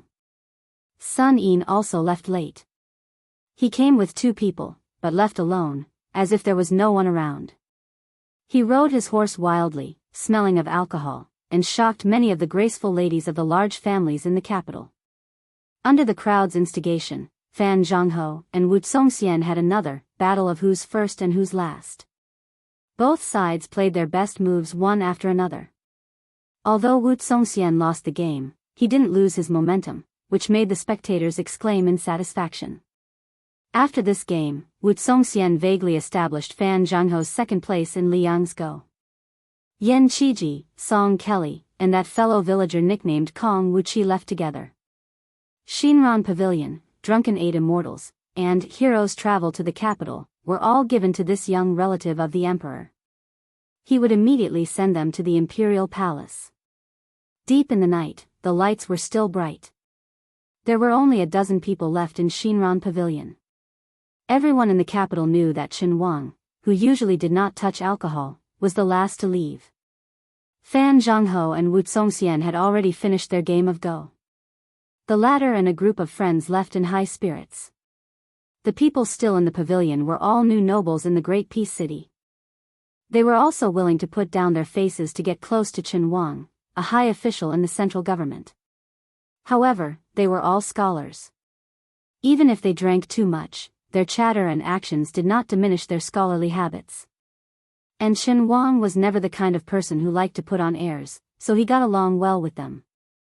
In the end, it was unknown who was still unsatisfied, so they spent some money to call over a musician who had earned money in this gathering. The woman held a pipa in her arms and did not wear any makeup. Although she was not a national beauty, under the flickering lights, there was a hint of lovely and moving feeling. She was very timid. It was clear that business at the banquet today was slow and she did not attract any business. She was not like the other women of the same trade. While they were tired, they had already returned full of money. This woman sat on a small stool prepared outside the pavilion. Before she played the pipa, she quickly glanced at the people sitting on the prayer mats in front of the pavilion. There were more than a dozen people, most of them sitting on the prayer mats on the steps. The steps had different heights. At the highest point sat two young men side by side. She could guess that since these people were able to appear in Shinran Pavilion and not far from the pavilion like most of the scholars, then they should be the most important people at the banquet today. They were the true important people of Great Peace City. Even if they were not today, they would be in the future. She was lost in thought for a moment. She was very curious what it would be like if these young masters who were waiting for her pipa put on their official robes. The young master who had hired her to sing was sitting at the bottom of the steps. He smiled and reminded her in a gentle voice, "Miss, it is time to start." Her pretty face blushed and she appeared slightly nervous. She said softly, "Young master, please wait a moment. Allow this servant to test the sound."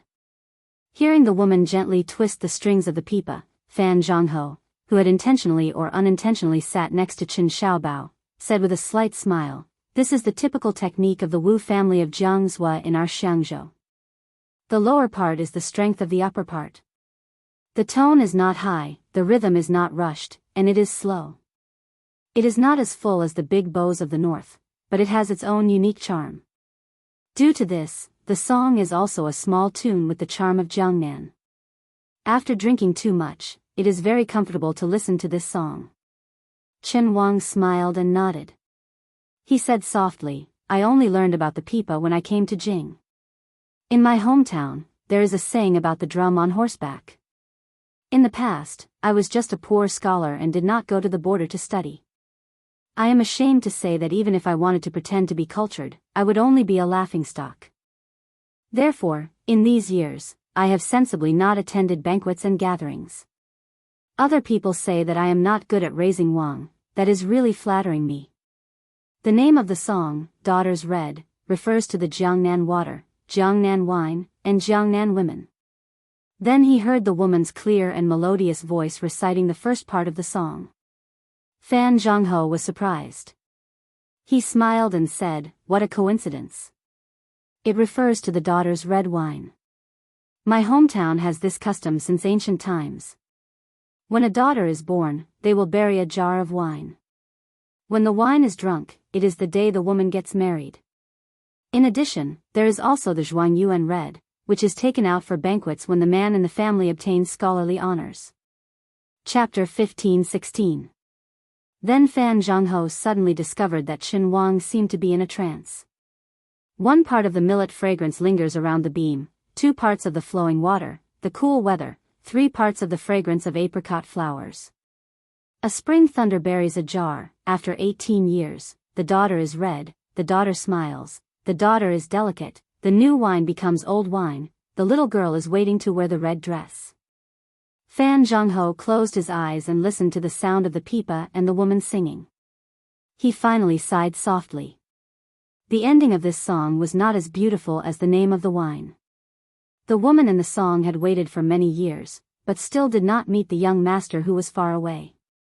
She also did not wear the red dress for another man, and died just like that. According to custom, if the woman in the family died before she was married, then the jar of daughter's red wine would be called huadiao, and would be taken out and drunk. At the end of the song, it was said that the young master had finally returned home. Although he was the top scholar, he could only drink the jar of wine alone at the grave. After Fan Zhongho opened his eyes, he could not see anything strange from Qin Wang's face. The song ended, and the people gradually dispersed. There was no need for Fan Zhongho to ask. Someone had taken the initiative to lend him a fine horse. When Fan Zhongho mounted the horse, he inadvertently turned his head and saw Qin Wang standing outside the pavilion. He seemed to have said something to the little girl singing, and then walked towards the carriage. Fan Zhongho didn't have the slightest intention of probing further.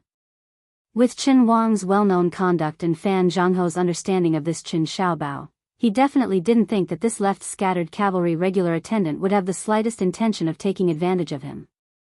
Fan Zhongho slowly rode his horse. Back then, he was far away in the Jianghu, and now he was high up in the imperial court. Benevolent teacher, even that Sun Yin wants to be an official. Although I, Fan Zhongho, cannot play your game of spring and autumn, but I will do my best to play my own game of chess well. In the distance, Qin Wang boarded the carriage. Before boarding, he asked the woman holding the pipa a question. He asked her if the young master in the song was better off not returning at all if he returned late. The woman was timid, and did not know how to answer. Qin Wang did not mean it, so he bid farewell and left. Qin Wang slumped against the wall of the carriage.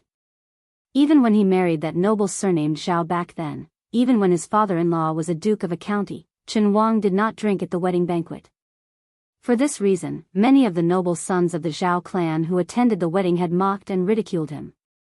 However, after so many years, he, Qin Wang, had swept through the various departments of the capital, leaping through the Dragon Gate time and time again. Not to mention those unaccomplished noble sons, even those powerful dukes and county kings only dared to sit on equal footing with him. Today, Qin Wang actually brought back a small bottle of wine. Just yesterday, he had received a secret intelligence report verbally. There were only 4 words in the message: dead. He felt guilty. Bailiang was the one who felt guilty. Already dead. She was just like the pitiful woman in the song who waited from Nu, Hong to Huadiao, but did not see anyone. In the south of Jiangnan, it rained every family during the Huang Mei season. In the north of the northwest, the reeds were fluttering. Qin Wang drank the wine one mouthful after another. Silently, he drank without stopping, and his tears flowed without stopping. At the time, Qin Wang's first thought was to vent his anger on that young vassal king, to vent his anger on the entire Bailiang, where he had long had nothing to worry about. Everything he had done these years, apart from the silver back then and the kindness of recognizing his worth, was more because she was in Bailiang. He hoped for Bailiang's stability. In the end, he only hoped for her to be stable. For this reason, he was not afraid of accompanying a monarch was like accompanying a tiger, not afraid of the treacherous clouds of officialdom. This extremely patient man was only afraid that he would talk in his sleep and call out that name. However, in the end, he, who could rely on his own words to change the world's copyright, who could persuade the emperor to increase his efforts to restrict the transport of grain, did nothing. On the official road, under the curtain of night, in the carriage, there was a man who might become the second Grand Secretary Zhang of Liang. He was like a child, wailing loudly. If one were to say that the first year of Xiangfu was a year that left the Liang Orthodox faction shocked, but they still had a card up their sleeve, then the second year of Xiangfu was a year where wind and rain covered the sky, making people gradually feel uneasy. In the late spring of this year, under Chao Chengqing's personal leadership, the West Chu rebels' arrogance reached the heavens. King of Jing and Zhao Sun's Qingzhou navy couldn't rescue them in time. The vassal King Zhao Yi's Guangling navy was completely wiped out. This also directly led to the balance of power that Song Li had won with great difficulty in Guangling province being easily broken on the surface of the Guangling River. What was even more worrying was that the most important reinforcements of the southern border's elite army, after the Qingzhou navy, whose battle strength was inferior to Guangling's, had no choice but to avoid them. They could only disembark from a few narrow crossings in the upper reaches of the Guangling River. At the same time, the vassal King Zhao Yi, who had lost all of his naval forces, was defeated like a landslide. Following Xie Shi personally taking charge of the Eastern Front, coordinating with the West Chu Navy down the river, the remnants of Zhao Yi's army could only turtle up in a corner. The territory they seized back from Song Li's hands seemed to have been handed over with both hands. The battle on the river affected the entire body. The Southern Expedition commander Lu Xingxiang's army had no choice but to stop and defend a few key points in place to prevent West Chu Xia Shishi from leading his troops up north to take advantage of the situation to counterattack. This naturally caused the Liang imperial court's original plan of a pincer attack from the north and south to the east and west to surround West Chu's capital to the point that not even a drop of water could trickle through, to become a dream. Fortunately, during this time of turmoil, there was still a gathering at the Xinran Pavilion in the capital. This meant that the people's hearts were still stable. Furthermore, Chen Zhibao received the imperial edict and personally led 10,000 elite troops out of Shu. Furthermore, on the two Liaodong fronts and the northern border of Ji province, the great pillar state Gu Jiantang and the new general of Ji province, Yuan Tingshan, had won a series of beautiful battles. At noon, on the surface of the Guangling River, several large turreted ships that had recently been changed to flying the flag with the character Jiang on it went against the current. They did not stop at the river outside West Chu's capital, but instead continued to sail up the river. These warships were all seized from Guangling Prince Zhao Yi during the battle on the river. It was funny to say that these few turreted ships, which were supposed to display great power during the battle, were almost undamaged before the change of owners. On one of the towering turreted ships in the middle, there was a group of people leaning against the railing. There was a man with white hair on his temples, wearing a green robe that was the most elegant under the heavens. There was a young woman carrying a purple sword box on her back that was peerless in her generation. There were also military generals clad in armor. Each of them was high-spirited and vigorous, with a strict bearing. There was also a group of civil officials who had temporarily boarded the ship from the capital to enjoy the scenery, chatting and laughing. Among them, there were two young men who were the most eye-catching. If their identities were not taken into consideration, one of them had an ordinary appearance and a reserved bearing. He was only eye-catching because of the position he was standing in. He was standing beside the middle-aged man in green robe, frowning faintly. He was very different from the rest of the military generals and civil officials on the ship. The other young man made everyone's eyes brighten. They could not help but marvel at the fact that there was such a handsome man in the world. Wearing a white robe and a jade belt, he stood against the wind like a god or an immortal, enough to make others feel ashamed of their inferiority. The four people closest to the bow of the ship were Chao Changqing, Jiang Enai, Xia Shibian, and Song Maolin. At present, Xia Shibian's reputation in the imperial court of Liang was extremely great. Even the common people had heard that an extraordinary genius general had emerged from the rebel army of West Chu. He had the bearing of a soldier of the spring and autumn period, Yi Baikue. As for Song Maolin, although he was a late bloomer in the imperial court of West Chu, he was not inferior to Xia Shibian, who had established brilliant military achievements. The two of them, one in civil and the other in military, were known as the twin jade annulus of Dechu. Because of Song Maolin's outstanding appearance, he was like an immortal banished from the world. In addition to his brilliant literary talent, other than being known as the twin jade annulus of Dechu, he was also known as the Northern Su and the Southern Song dynasty together with the Northwest vassal king. Song Maolin was born into a rich and powerful family, so he was probably a true proud son of heaven. The main pillar of West Chu, Chao Changqing, whose hair was even more white, suddenly turned his head to Xia Shibian and laughed in a low voice. "What's wrong?" It wasn't easy to chase away Song Li, but in the end, Chen Zhibao from the east came to the Qingzhou navy, Wu Zhongshuan from the south, and Lu Xingxiang from the north is also truly in control of military power. "Do you think the fierce battle has just begun?" Xia Shibian said softly, "If General Ko was still here, it would be much better." Chao Changqing laughed casually. "Don't worry about that guy. He has a big temper, yes, and his heart is not small either." Xia Shibian was silent, as if he was afraid of something taboo. Chao Changqing sighed. "Last year, old Grand Preceptor's son said that West Chu was a burden to me, Chao Changqing. Today, I also want to say something to you. It is I, Chao Changqing, who is a burden to you, my student." Xia Shibian shook his head. "Teacher, you must not think this way. I have been a citizen of Dechu for generations. Dechu was born in Xiaxibian, and I am willing to die for it. Chao Chongqing suddenly laughed. There is a young man who should really get to know you.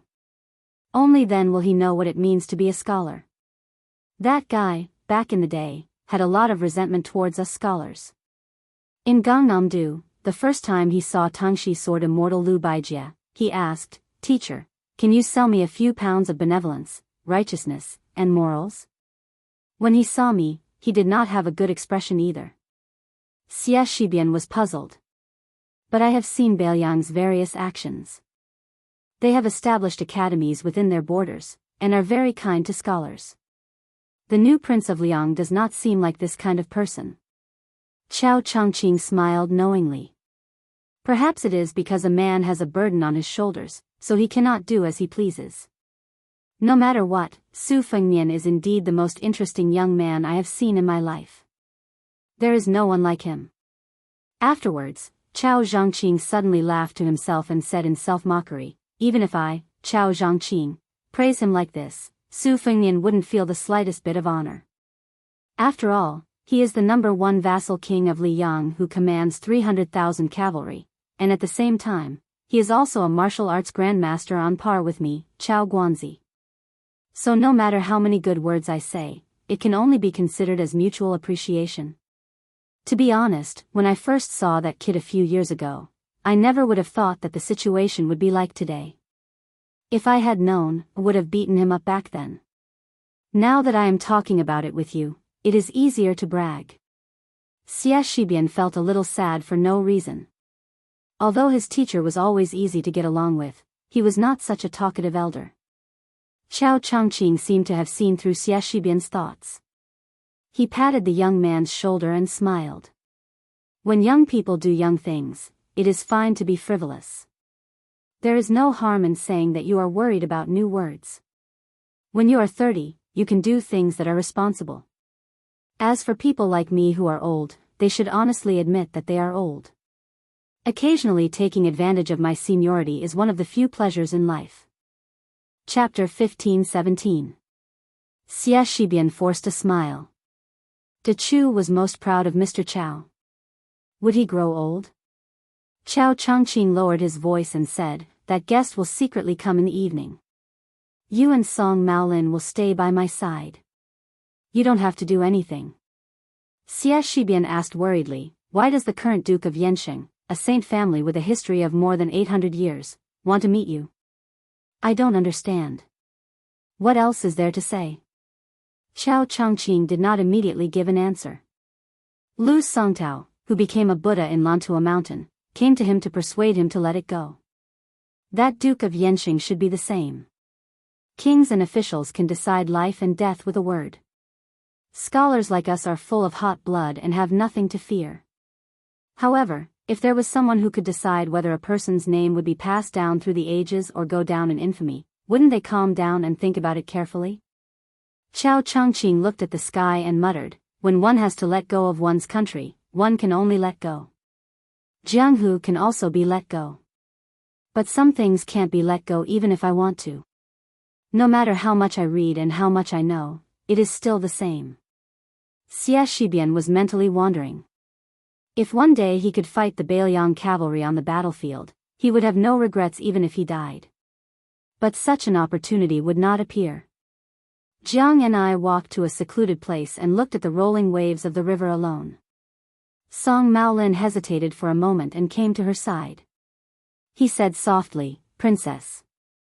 Jiang and I, who had her back facing this immortal, did not move. She pretended not to hear and let Song Maolin know to leave. Song Maolin smiled bitterly, "Princess, I only have one thing to say. I will leave after that." Jiang and I could only turn her head and said calmly, "Speak." Song Maolin's voice was warm as he said softly, "I can guess where you went and who you met a while ago. I don't dare to say anything. I only hope that you will not take such risks in the future. There are many things in the world that should be done by men. There is no reason for women to help." Jiang and I made an "oh" sound. Unfortunately, she did not say anything else. Song Maolin smiled and left. But in the next moment, Song Maolin was pleasantly surprised.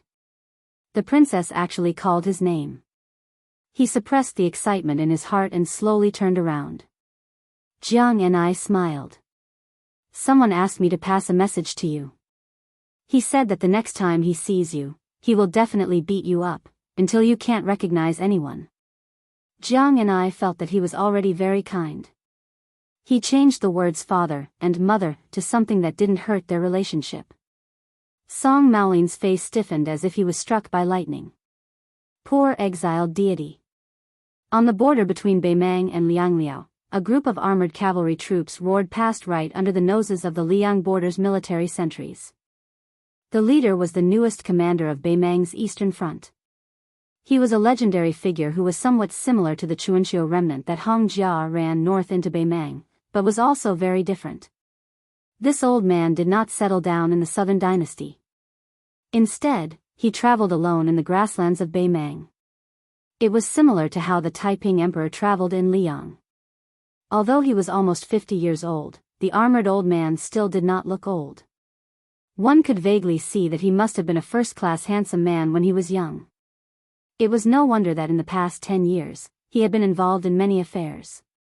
Even the Beimang palace heard that there was an unknown old man who had seduced many noble ladies. When this guy suddenly became the commander of the Eastern Front, the entire Beimang suddenly realized that it was him. Wang Sui. Along with Yi Baikue, Su Shao, and Gu Jiantang, Wang Sui was known as the four great generals of the spring and autumn period.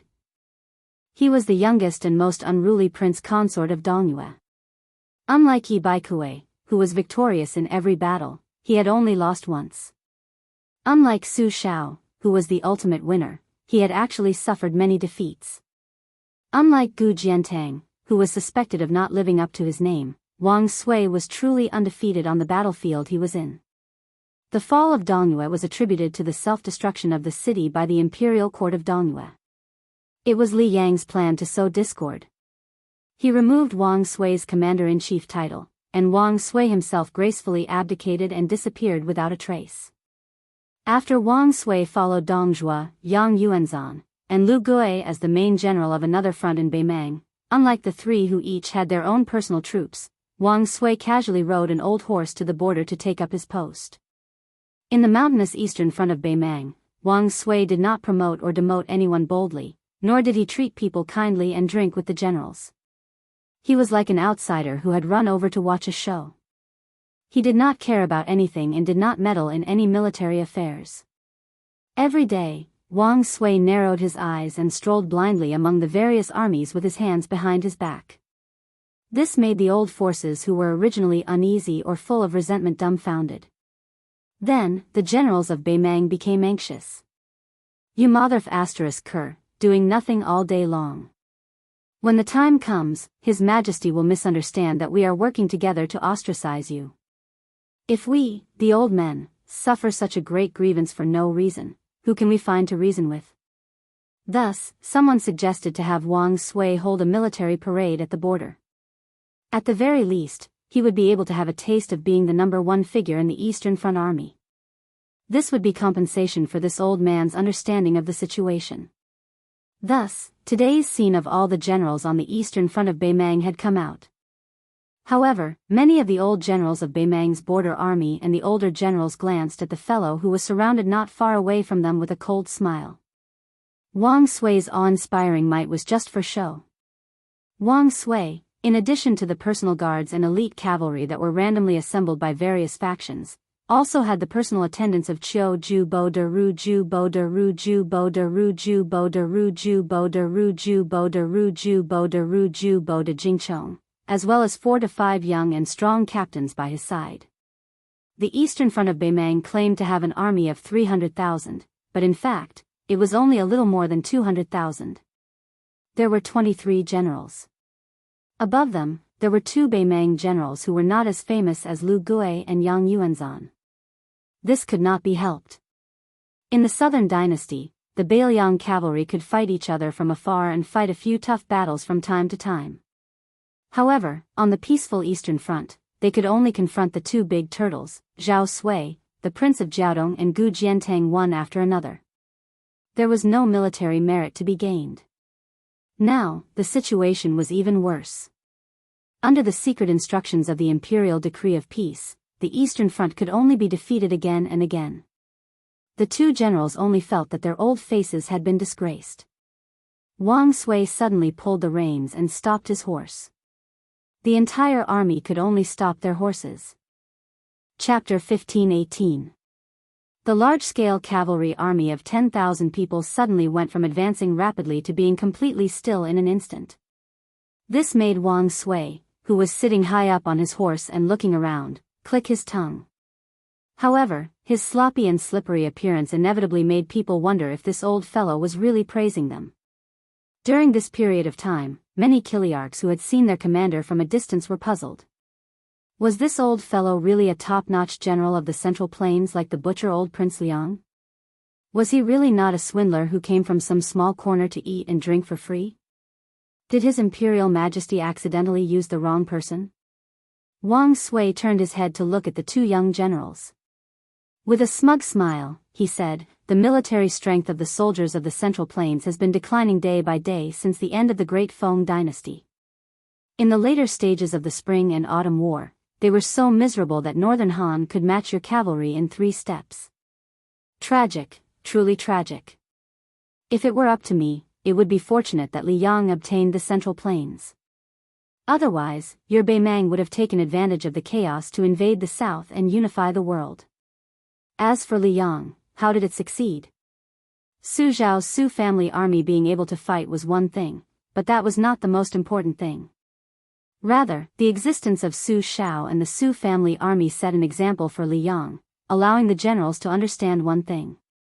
Oh, Motherf *Ker, war could be fought so fiercely, and people could die so easily.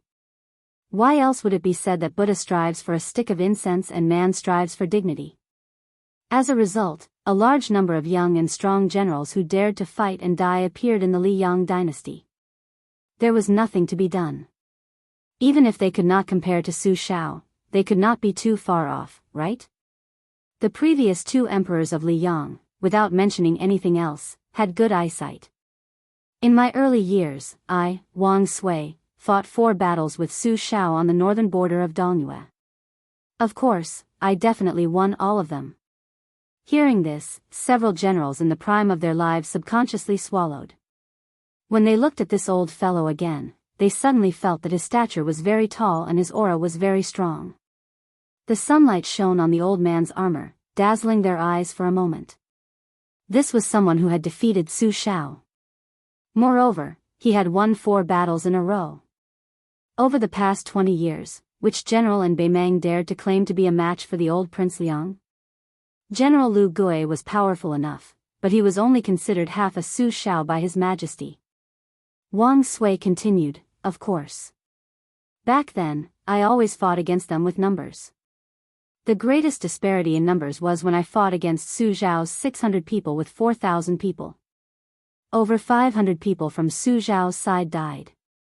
Those generals who had just started to admire the old man almost couldn't help but jump off their horses and curse him. But Wang Sui continued unhurriedly, if I remember correctly, those 600 old soldiers from Jinzhou are the backbone of Beiliang's 3 old battalions. Everyone was horrified. Wang Sui chuckled. The greatest disparity in numbers was when I, Wang Sui, had 3,000 people and Su Shao had 1,900 people. I won with a great victory and only lost 600 people.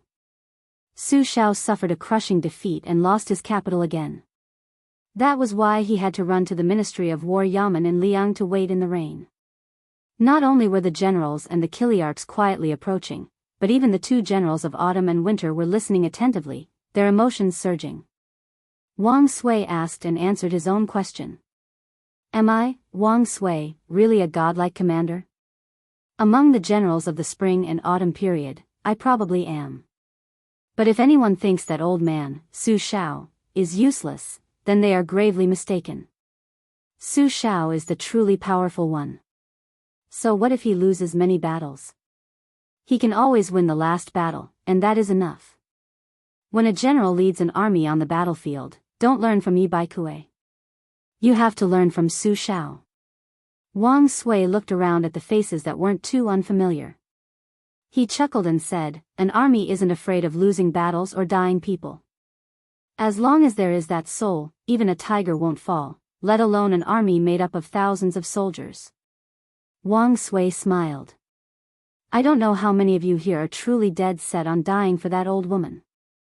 But I know that Bailiang has 300,000 border soldiers who are truly willing to die for those two people. Wang Sui's eyes suddenly sharpened. After I arrived at the Eastern Front, I've been eating and waiting for death. That's because I, Wang Sui, don't think much of Gu Jiantang or the Tu Liao defense lines. What I really want to fight is the Bailiang cavalry. Wang Sui suddenly asked in a deep voice, who is willing to help me take down Ji province and then go to Yu province to experience Yan Winluan's infantry? The generals looked at each other. Wasn't this a clear slap to the face of the king of the southern courtyard, Dong Zhuo? Wasn't this general afraid of angering his majesty and the order of peace? Wang Sui returned to his frivolous appearance. He curled his lips and said, looks like no one is willing. If it was a simple and crude method of provocation, these military generals who could become great commanders in northern Mang naturally wouldn't be moved, even more so wouldn't be so hot-blooded as to run from the Eastern Front to Ji province just because of this old fella's few words. But things were far from that simple. No matter how the Liang court viewed the Battle of Liangmang, Beimang itself was already full of worries. They were all looking forward to someone breaking the deadlock on a certain battlefield. Dong Jubo Wang Jingchong was the first to break the silence. He asked in a deep voice, dare I ask, General, what if someone blames you for your crimes after this? Wang Sui laughed coldly. Blames my ass. If you're still afraid, then I, Wang Sui, will say something right here and now. I, Wang Sui, will bear all the consequences. Wang Sui laughed without the slightest scruple. Even so, it's not difficult for you guys who don't have balls to take down Ji province, which has lost all its elites. But can you really go challenge Yan Winluan of Yuzhou? I think it's difficult. Wang Jingchong laughed. Then this general will have balls for once? Wang Sui narrowed his eyes and stared at this remnant of the spring and autumn period who had left his homeland at a young age. He said slowly, you can really have them. Qiu Bo de Ru Shiwei also laughed. Actually, this general's thing is not small. It's just that I don't usually see beautiful women, so I'm too lazy to show off. Since there are people from Ji province and Yuzhou today, then I'll have to show off my weapon. Wang Sui ignored the two Qiu Bo de, there's no need to rush. I'll give you half a day to weigh the pros and cons. If you need to discuss with your elders, then hurry up. After half a day, if you don't want to stay on the Eastern Front, feel free to come find me. Oh right, don't forget to bring good wine. I know you've hidden a lot of good stuff. In the future, follow me, Wang Sui, and fight with your lives on the line.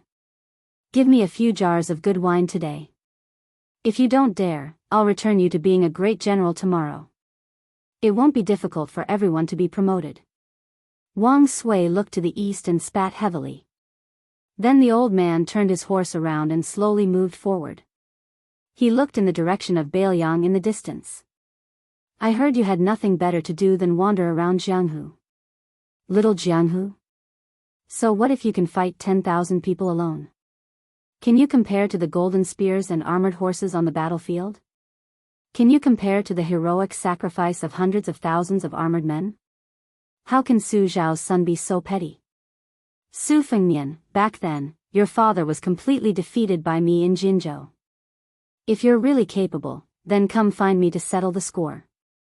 If you lose, then obediently accept your fate. If you can win, then this world should belong to you, Su Fengmian. Chapter 1519. Bailiang's Jianghu had never been so lively before. Under Xianyuan Qingfeng's influence, many Jianghu heroes had rushed north to the border. At this time, Mount Wudang was going to hold a new debate between Buddhism and Taoism. This gave many Jianghu people who didn't want to get involved in Liang Mang's battle a way out. They didn't want to get involved in the mess, but they just took a detour to Mount Wudang to watch the fun. They didn't want to annoy the Liang imperial court, right? Everyone knew that the scenery of the 81 peaks was spectacular. Moreover, ancestor Lu and the immortal Hong Shixiang who rode a crane to Jiangnan were both cultivating there. It was good to get some immortal qi. For a time, the number of foreigners pouring into Yu and Liang provinces was as large as carps crossing the river. As the local tyrant of Beiliang, the Fish Dragon Gang not only took the initiative to lead the way for the Jianghu Friends under the leadership of gang leader Lu Nerong, but also took care of all the necessities. Moreover, if someone didn't want to travel with others, they could get a lot of money from the Fish Dragon Gang with their travel pass. As for whether they really went to Mount Wudang, the rich Fish Dragon Gang wouldn't really care if they went to the brothel to get drunk or to have a good meal halfway through the journey. This imperceptibly raised the status of the Fish Dragon Gang in the Central Plains. It was true that the Fish Dragon Gang didn't have many top masters, but it couldn't stop their wealth. If you wanted to live comfortably in Jianghu, didn't you need to rely on your fists and money? Otherwise, did you think you were the handsome king of Beiliang? It was said that before he started practicing martial arts, he used only his face to make more than 10 female heroes who came to Mount Qingliang to seek revenge fall in love at first sight. Since then, they were willing to stay in the Wutongan of the king's mansion as his mistress. The number of martial arts masters could be counted with one hand. The peach blossom sword god Dong Tai was too elusive. The great official Chao Chongqing was not young after all. Tuoba Bodhisattva was a Beimang barbarian who was born unlikable. Therefore, Su Fengnian, who was in his prime and had many magnificent achievements, became the most interesting topic of conversation for the Jianghu people in Liang. The king of Beiliang was full of praises for the king of Beiliang's signature products. Especially those shops that sold rouge and face powder. They swore solemnly that Su Fengnian had bought things for his close female friends. What made the young heroes and young masters most indignant was that these shops were obviously deceiving people, but the accompanying female heroes and fairies seemed to have been possessed and bought a lot of extremely expensive bottles and jars from those shops. The key point was that the real spendthrifts who spent money like water were none other than these men who protected the flowers.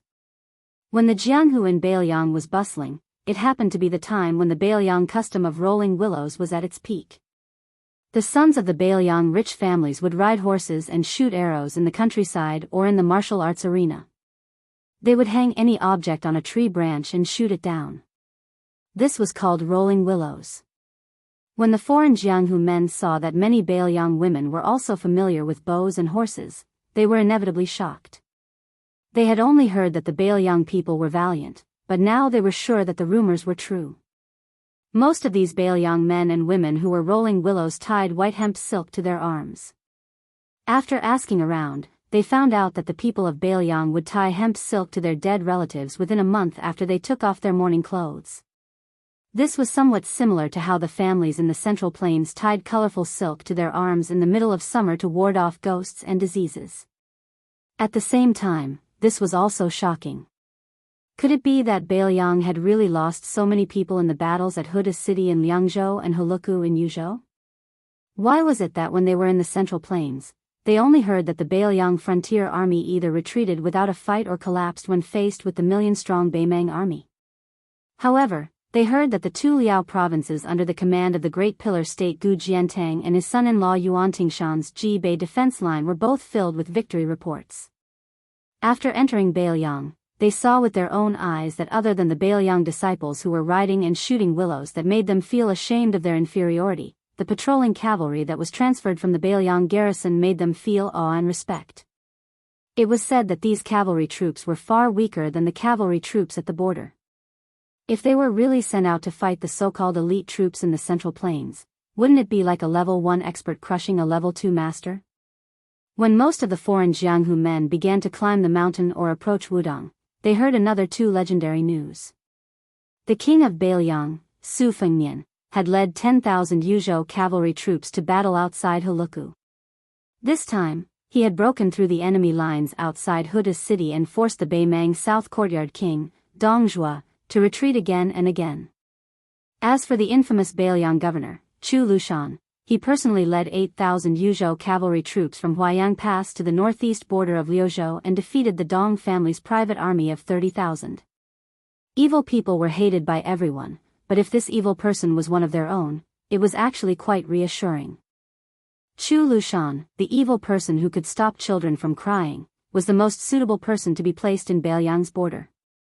Not only would he not harm the Central Plains, he could also make the Beimang barbarians worry. In this way, Su Fengnian had become the king of Beiliang. Not to mention other merits, just subduing Fatty Chu and forcing him to stay outside Liangzhou Pass was already a great merit. Su Fengnian, after seeing Chu Lushan and the iron-blooded cavalry, which had suffered heavy casualties, for the sake of this Buddhism and Taoism battle, which was supposed to be held 2 years ago on the devil-slaying platform on Longhu Mountain, Su Fengnian specially rushed from Huayang Pass to the border between Liangzhou and Yuzhou. Of course, he did not come to Wudang Mountain to show off. It was because the spy from Fu Shuifang reported that 2 groups of people were coming to join in the fun. One group was Deng Mao and Yelu Dongchuang, who had followed Luo Yang into Liang. They seemed to have stopped hiding their whereabouts after entering Yuzhou. The other group was even stranger. It was a couple who could be said to be unique in the world. Su Fengnian paid more attention to them than the couple from Huyan Daguan. This was because the man was the white-robed monk, Li Dangxin, who was the abbot of the 2 Zen temples in name. He was also the father of a young girl who had long since decided to become a heroine. The arrival of the white-robed monk greatly justified the debate between Buddhism and Taoism on Little Lotus Peak. Since Li Yufu, the head of Wudang, was not on the mountain, the Taoist who was debating with the Buddhists was a Taoist priest that many people in Beiliang had never heard of. He was a disciple of Song Jiming, and it was rumored that he had just built a monastery on Little Pillar Peak. Not all of Wudang's 81 peaks have a Taoist monastery.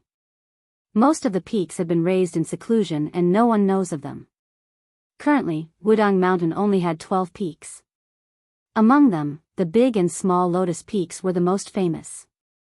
The Jade Pillar Peak, which was known as the Jade Pillar of Internal Strength, was also quite famous. From this, it could be seen that the Taoist priest named Han Gui, who was regarded as someone who could hold his own, must have some skills. In addition, the Green Mountain Monastery had been funded by the king of Beiliang from Mount Qingliang, and the status of Little Pillar Peak had naturally risen. As one of the ancestral courts of Taoism, Wudang Mountain was separated from Mount Longhu and had been fighting for hundreds of years. Of the few immortals of the highest generation, Wang Zhongluo was the first to pass away. Hong Shixiang, whose cultivation had reached Tongxian, was reincarnated for some unknown reason. Sword maniac Wang Xiaoping, who blocked the way, Wang Xianji, died heroically on the banks of Guangling River. Song Jiming, who had lived for more than 60 years, had also died. Now, only the enlightened priest Chen Yao and the self-deprecating Yu Xingrui, who had self-deprecated, "I can't cultivate immortality, I can only cultivate strength." The latter was also the person who had the foresight to bring Li Yufu up to Wudang from the East Sea. There were about 20 Wudang Taoists of the same generation as Li Yufu and Han Gui. After that, there were more Taoists of the 4 generations, especially the Ling and Jin generations. Unlike Mount Longhu, which was declining day by day, Wudang Mountain, which had been silent for 100 years, was becoming increasingly prosperous. There were now more than 600 Taoists of the Jin generation, and this was under the premise that Wudang Mountain was not willing to accept disciples indiscriminately. When going up the mountain to burn incense, whether it was the people of Lingzhou or the pilgrims of Ji and He Prefecture, they would usually climb the mountain from the southern divine path, which had the most beautiful scenery and the best route. Su Fengnian had chosen the northern divine path to climb the mountain. He did not expect that he had underestimated the huge appeal of the battle between Buddhism and Taoism. Apart from the 700 to 800 Jianghu people, most of the rich people of Beiliang and the other 3 prefectures had come by car or horse. There were even many people from Huainan and Gangnam-do who had come to burn incense and watch the battle. The northern divine path of Wudang Mountain was not wide to begin with. What was even more unfortunate was that it had started to drizzle early in the morning. The rain was not enough to obstruct the road, but the muddy road was a pain. Coupled with the constant trampling of the people, the rugged road of less than 20 miles was more tiring than 50 miles of the official road. Chapter 1520. This time, Su Fengnian didn't have any retainers following him to Mount Wudong. Because he was in a hurry, he didn't even ride a horse. Instead, he chose a secluded path and flew like a bird, so he didn't look travel-worn. He wore a green robe and had 2 sabers hanging from his waist. One was a soldier that he had stolen from Jiang Fuding, while the other was an ordinary cold saber. At noon, Su Fengnian stopped at a simple and crude restaurant at the entrance to the Northern Divine Road. The name of the restaurant was quite interesting. It was called Passing Village Inn, probably to remind pilgrims who had come from afar that there wouldn't be another shop after passing through this village. The restaurant was already packed with people, all of them hoping to ascend the mountain as soon as possible. Su Fengnian could only sit on a small bamboo stool under the eaves with a dozen or so other people to shelter from the rain. If they wanted to eat hot food or drink hot wine, they had to obediently wait in line. Su Fengnian asked for a pot of tea. The tea was under the banner of Wudong's Taoist tea. For a palm-sized pot of tea, he dared to ask for an exorbitant price of 25 copper coins. Su Fengnian held the pot in one hand and the cup in the other. He drank it all in a few mouthfuls. When he asked the waiter to refill his cup, he had to fork out another 5 copper coins. Obviously, Su Fengnian wasn't the only one who felt that he was being overcharged. The pilgrims around him were also complaining. A few of the younger ones even had a bad impression of Wudong. They said that if a single leaf was like that at the foot of the mountain, then the Wudong Taoist priests on the mountain must be like that as well. From their accents, it was clear that they were all foreigners. Some of the Bailiang pilgrims who often went to the mountain to burn incense frowned. An old man smiled and tried to persuade them. He said that when they went to the mountain to burn incense, even the incense sticks were a gift from Wudong, and they didn't charge a single copper coin. Of course, how much incense money they were willing to pay, whether it was a few copper coins or a few taels, was all up to their ability. The old man also said that since he was young, he would come here to burn incense 3 or 4 times a year, but he had never met a Wudong Taoist who took the initiative to ask him to pay. As soon as the old man opened his mouth, many foreigners who were curious about Wudong Mountain became interested. Some of them asked the old man if he had seen Li Yufu, the leader of Wudong Mountain. The old man laughed and said, "Of course I have. How could I not? Not only Leader Li, but also Leader Wang who broke the river with one finger and Leader Hong who rode a crane to Jiangnan. I have seen them all, especially Leader Hong. I'm not boasting. In fact, there are many pilgrims who have seen these people. If you go up the mountain today, you might meet Zhenren Chen or Zhenren Yu to interpret the divination for you. Unfortunately, I heard that Headmaster Li went down the mountain to travel.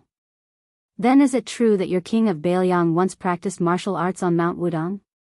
Of course, I've personally asked 2 Taoists of the Qing generation whom I've been familiar with for many years. It's absolutely true. It's said that our king and Leader Hong have been close friends for a long time. On the mountain, one practiced martial arts and the other practiced Taoism. They trained each other. Their relationship was really good. A young girl from outside asked shyly, "Uncle, is your king of Bailiang really as handsome as the rumors say? How can it be fake? The son of the general and the princess, there's no need to say anything about his appearance." "Huh, little girl, you don't have to be shy. There are many girls in Bailiang who want to marry our king," the old man said and pointed at Su Fengnian who was sitting not far away drinking tea. He joked with the young girl, "Look, our king is guaranteed to be as handsome as this young master." Su Fengnian turned his head and smiled helplessly. The young girl's face was red. Su Fengnian took a sip of tea and gently looked into the distance. Just like the Taoist temple where Han Gui lived on Little Pillar Peak, Green Mountain Temple, and Green Mountain Temple, one's state of mind would be different no matter where one was. On the battlefield, with corpses and bones everywhere, one could not help but feel sorrowful. On the other hand, if one was in the forest, it was inevitable that one would develop a somewhat wild state of mind. After personally experiencing the siege of Huda City, and then welcoming Chu Lushan and his 3,000 cavalry and 5,000 corpses back from the border of Liuzhou, Su Fengnian seemed to hear the sound of fighting even though he was already far away from Huda City and Huayang Pass, far away from the sound of war drums and horse hooves. The more peaceful he was, the harder it was for Su Fengnian to let go. There seemed to be an image in his mind. Bailiang's horse head was facing north. The spearhead was facing north. The blade was facing north. 300,000 soldiers at the border, for the barren land behind them, did not hesitate to die to stop Bei Mang's iron hooves. When Lu Jin parted, he said there was no need to feel guilty. The 60,000 people in Huda City were not fighting for Su Fengnian, they were dying for Bailiang. It was just that Su Fengnian was worthy enough for them to entrust their lives to and let them know that their deaths were worth it. But could Su Fengnian really not feel guilty? He could not do it. The people under the eaves saw two men coming from afar. One was stocky and the other was short. Because they were not eye-catching, they only glanced at them and did not pay them much attention. Su Fengnian slowly got up and called for the waiter to return the teapot and teacup. Then he stood at the edge of the stairs, right on the line between rain and no rain. When he made this seemingly unintentional move, the two visitors from afar also slowed down. But for the pilgrims under the eaves of the restaurant who were waiting to eat, this kind of peak confrontation between two people who were not in the first class and did not understand the mystery was not noticed at all. Behind Su Fengnian, people were drinking tea, chatting, and resting. They were completely unaware of the turbulent situation that was surging like a tide hitting the city wall. Although the two men slowed down, they still walked toward the restaurant. They seemed to be walking like ordinary people, but in fact, one of them did not even touch the ground and did not touch the mud at all. The younger man seemed to be carrying 1,000 pounds of weight. When he stepped on the ground, even the tops of his shoes sank into the yellow mud. Seeing that they had no intention of stopping, Su Fengnian narrowed his eyes. His right hand pressed on the handle of the soldier crossing the river, and he was about to step on the stairs. The middle-aged man was the first to stop. The young man beside him wanted to continue, but his companion suddenly reached out and stopped him. The young man's face was full of indignation. He stared at the guy and muttered in a low voice in the slightly awkward Mandarin of the Central Plains, "Do you think you're so great just because you fought old monster Wang and Tuoba Bodhisattva?" Then the arrogant young man sighed. "Well, you're quite great." He shouted at the top of his voice, "Hey! You know we're not here to fight. How can you treat your guests like this?" Su Fengnian looked at this young man who was considered short even among the men south of Liyang's Guangling River, let alone the tall men of the northern lands. His true identity was Yelu Dongchuang, a true and proper member of Northern Mang's noble family. Simply speaking, if that puppet crown prince were to die one day, then this fellow would be the same as Murong Longshui, a member of the royal family with the greatest hope of becoming Northern Mang's next emperor. Because of Jia Jia, Su Fengnian played a game of cat and mouse with Murong Longshui and Old Moth, the leader of Spider Web. She was quite an interesting woman. For some reason, Yelu Dongchuang swaggered along with Luo Yang to Zhulu Mountain. As for the broken spear Deng Mao, whose ranking in Beimang was similar to that of Hong Jingyan, he should be the personal retinue of the former emperor's nephew of Beimang. To be precise, this was the second time Su Fengnian and Yelu Dongchuang met. That was when Gao Shulu woke up after being sealed in the mountain for 400 years. Su Fengnian went on an out-of-body spiritual journey and met with the celestial being. At that time, Yelu Dongchuang, who ran errands for Luo Yang, and Su Fengnian barely met each other. Chapter 1521. Su Fengnian smiled, retracted his steps, and sat back down on the stool. Deng Mao and Yelu Dongbed were finally able to climb up the steps and come under the eaves.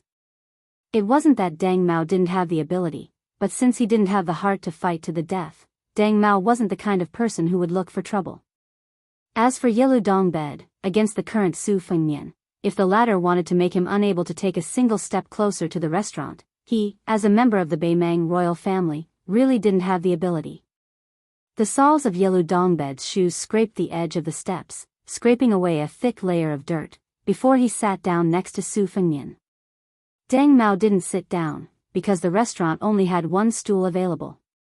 Yelu Dongbed lowered his voice and asked, did you really fight with Tuoba Bodhisattva? What was the result? I want to hear the truth. Su Fengnian said to this overly familiar fellow, is suing well? Yelu Dongbed was stunned. Suing? Who? Su Fengnian finally smiled a little, and said softly, the girl who likes to wear red robes by Luo Yang's side. Yelu Dongbed said, oh, she's just like that. In the past, she was neither human nor ghost. Later, she went crazy and cut off her own face. Now, she looks like a normal girl. But when she has nothing to do, she still likes to wander around there by herself. That red robe can go around for almost an hour in one breath. Anyways, it makes my eyes dizzy and my heart tired. Su Fengnian didn't say anything. Yelu Dongchuang was startled. What, you like this kind of thing? Su Fengnian didn't turn his head to look at this blabbermouth young man. He only asked indifferently, you're not afraid of dying here? Yelu Dongbed rolled his eyes. In the next moment, Yelu Dongbed didn't even dare to breathe loudly. The people under the eaves did not notice that at that moment, the handsome young master with the twin sabers had swayed a little. The middle-aged man with an ordinary appearance had already left the eaves to soak himself in the rain, and then returned to the eaves to stand still. They were just wondering how the man with his back to the restaurant had unknowingly turned to face them. Su Fengnian whispered, there won't be a next time. Yelu Dongchuang smiled bitterly, I've only heard that you're quite humorous, and you don't seem like someone who can't take a joke. It seems that as long as a person becomes an expert, he will put on airs. Su Fengnian shook his head and said, if you change your identity and go there one day, you will know the reason. It wasn't clear whether Yelu Dongbed truly understood or was just pretending to understand. I understand. Su Fengnian waved his hand and asked the waiter for a pot of tea and 3 cups. The astute waiter glanced at the short man squatting in the latrine and refused with a straight face. He said that he had to buy 2 pots of tea, but he could also lend him a small stool. Su Fengnian smiled and agreed. He directly pinched out a piece of broken silver from his money pouch. It was about 60 copper coins. Besides, in this world, silver was always expensive and copper was cheap. Only then did the waiter grin. This brother, he knew the rules. Later, Deng Mao finally had the opportunity to sit down. If the truth of this spread to the Jianghu, this waiter would probably be the most arrogant man in the world. He haggled with Su Fengnian, the king of Bailiang, rolled his eyes at Yelu Dongbed, and rewarded Deng Mao with a stool. Su Fengnian poured a cup of tea for each of the Beimang men on his left and right. He asked, what business do you have in Bailiang? Yelu Dongbed didn't keep him in suspense. Luo Yang told me to tell you that other than Chao Chongqing and Duke Yansheng, who helped persuade Emperor Liang, there is no need to call off the 3-year agreement. Yelu Dongbed took a sip of the tasteless tea and continued, also, I wanted to see you. I wanted to know if there was a possibility that we could do something together. Su Fengnian was a bit absent-minded.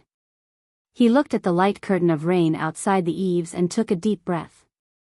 He calmly said, tell me. Yelu Dongbed said self-deprecatingly, in my family, many relatives around my age have died in recent years.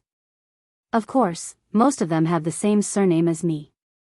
As for that, well, those who have my aunt's surname, most of them are women, like that fat girl Murong Longshui. So to tell the truth, I still have a chance. Even if it's not big, it's still there. The reason I snuck out, to tell you the truth, is to avoid that chess and sword music school boss who's making a comeback. There's no other way. That old man was actually chased out of Liang by my grandfather. This time, he's come back for a surprise attack. Of course, it's not as simple as just giving me a hard time. The old man values my older brother more. The reason is that he would find a dog to guard a house, not a wolf cub. I know that the current situation of Liang Meng's stalemate is ultimately the idea of 2 people, the old man and Fatty Dong. Not everyone thinks so. Su Fengnian said with a half-smile, show some sincerity, okay? Yelu Dongbed laughed, his voice was even softer as he slowly said, at the very least, I know that 6 out of the 8 governors and 12 great generals are firmly against it. As for Helian Wuwei and the others, it's up to them to fight Liang Mang. It's hard to say that they're fence-sitters. In any case, they're just going with the flow. Of course, my parents died a long time ago, but my grandfather is still alive. Although he's not a great general or governor, he's still comparable to a great general and a governor, right? Su Fengnian was familiar with the inside story of the Beimang royal court. He shook his head and said, "That's not all." Yelu Dongbed turned his head and stared at the side of the young king's face. He asked, "Do you want to do this deal?" Su Fengnian asked back, "Other than wanting me to defeat Dong Zhuo and the governor of Taiping's momentum, what else do you want me to do?" Yelu Dongbed laughed foolishly. "First of all, you have to kill Tuoba Bodhisattva. Secondly, you have to do your best to protect the main force of the Hongjingyan Ruren cavalry on the battlefield." Su Fengnian said mockingly, "You should really go to the battlefield and see. Then you wouldn't have to make it sound so easy." Yelu Dongbed laughed, "If it were anyone else, I wouldn't even mention this, but you can. That's why I'm sitting here today, drinking 20 copper coins for a pot of good tea."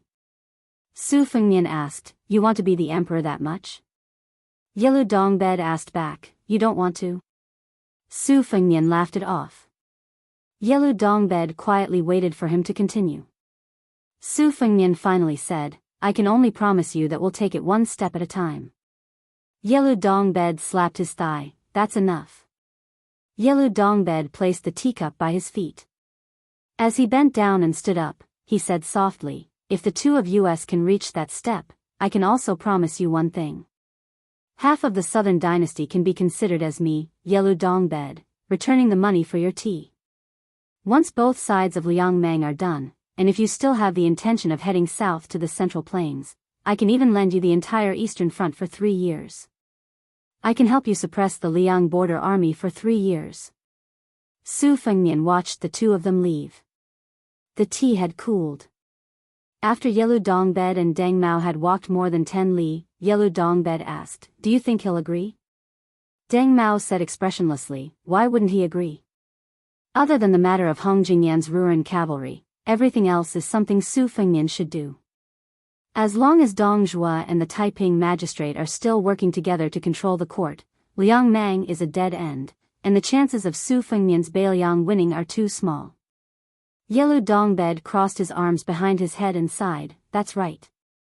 It seems like he can only accompany me in this gamble, and can only help me once. Rather than fighting to the death with my million-strong army without any chance of victory, it's better to do everything in his power to ruin Dong Zhuo and the Taiping magistrate's reputation. At the very least, it'll be relatively easier. As long as I can force these two fellows to weaken in one spurt of energy, I won't even need to exhaust myself. It'll be equivalent to winning an opportunity for me. When the time comes, it'll depend on my ability and destiny." Deng Mao hesitated for a moment, then asked, "If you really succeed?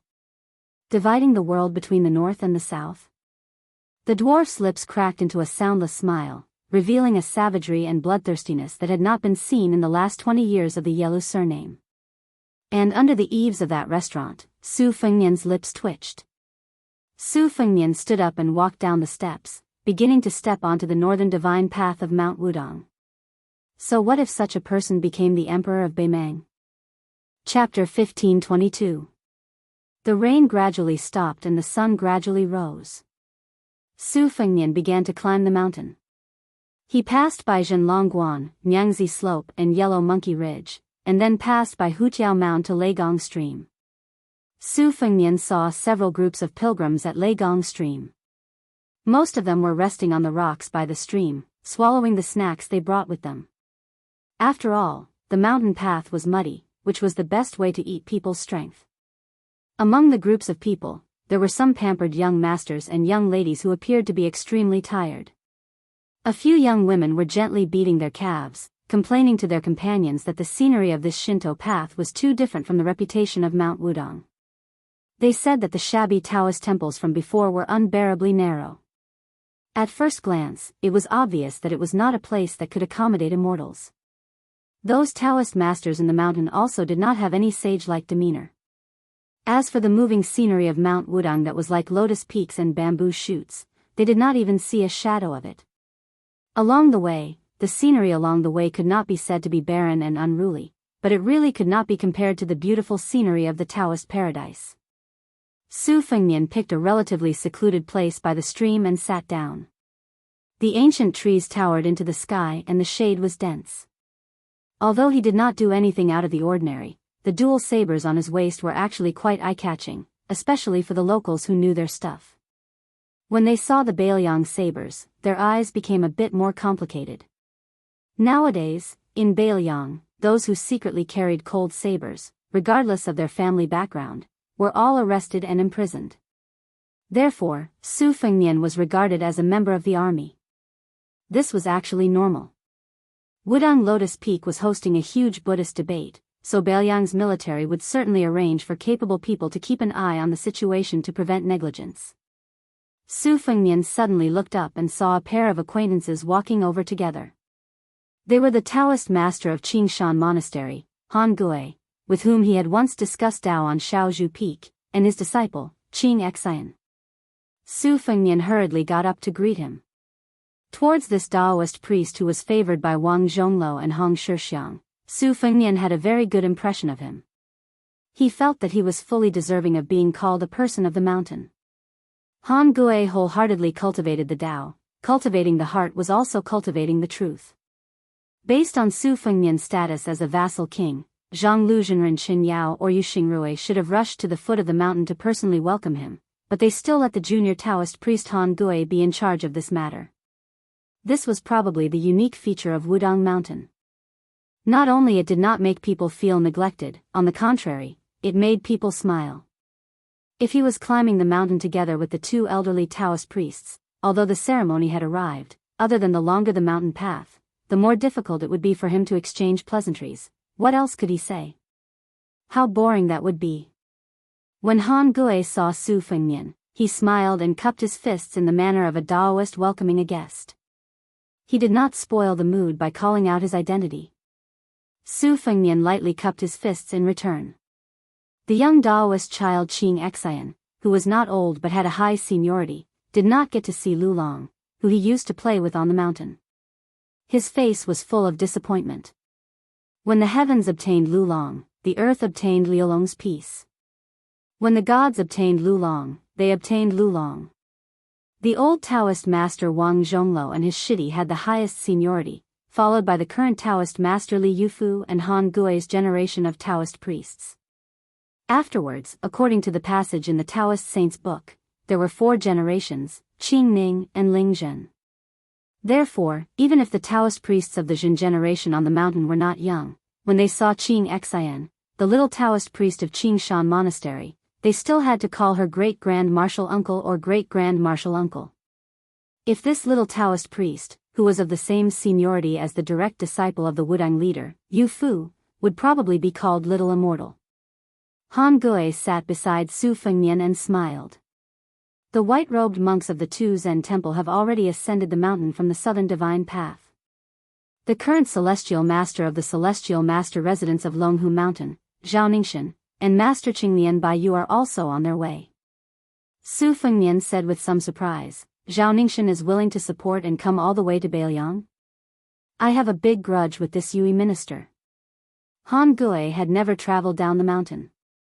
On the mountain, she had always concentrated on learning and did not care about worldly affairs. Therefore, she had never heard of the earth-shattering battle of the immortals on the Spring God Lake. She was not interested in the conflict between the yellow-purple noble, who had the same surname as the emperor, and the young king. She skipped the topic and said softly, there are no less than 100 famous scholars from the Huainan Dao and Gangnam-do. They are also traveling together and will be climbing the mountain at dusk tonight. Su Fengnian nodded and said with a smile, spies have mentioned this. It's really hard for these elegant scholars to stay in Bailiang for half a day. Su Fengnian knew that the 3 people who could make this group of arrogant scholars take the initiative to come to Bailiang were Song Dongming, who was once one of the prime ministers of Liang, Yen Song, who retired at the age of 79 and returned to his hometown, and then came to Wudang with his family to burn incense, and Han Guzi, who led a group of disciples to travel to the border. These 3 people's contributions could not go unnoticed. If they did not take the lead, even if there was the scene of the scholar going to save the country, it would not have moved this group of noble scholars who grew up in the rich land of fish and rice in the Central Plains. Strange things happened. Su Fengnian instantly slid from one side of the stream to the other. Even though he was attacked by such a fierce sneak attack, Su Fengnian still did not have the intention to pull out his saber. The little Taoist child Qing Xian, who only felt a gust of wind raging in his ears, opened his eyes wide and saw a tall woman in a simple and elegant dress beside him and his master. She was young and very beautiful, but her face was too cold. Compared to the time when the old Taoist priest accidentally tasted the food he cooked, her face was much worse.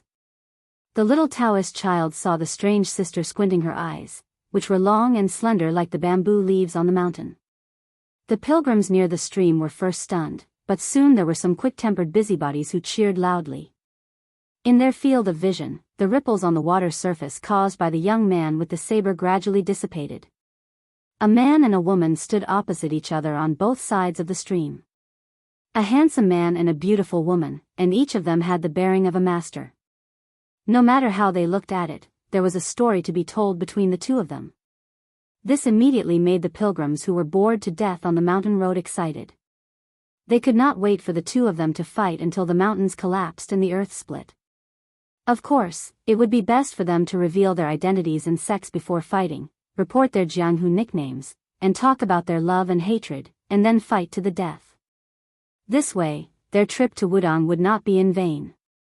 In fact, Su Fengnian, who took the initiative to back down, asked with a smile, "Didn't you return to Mount Hui?"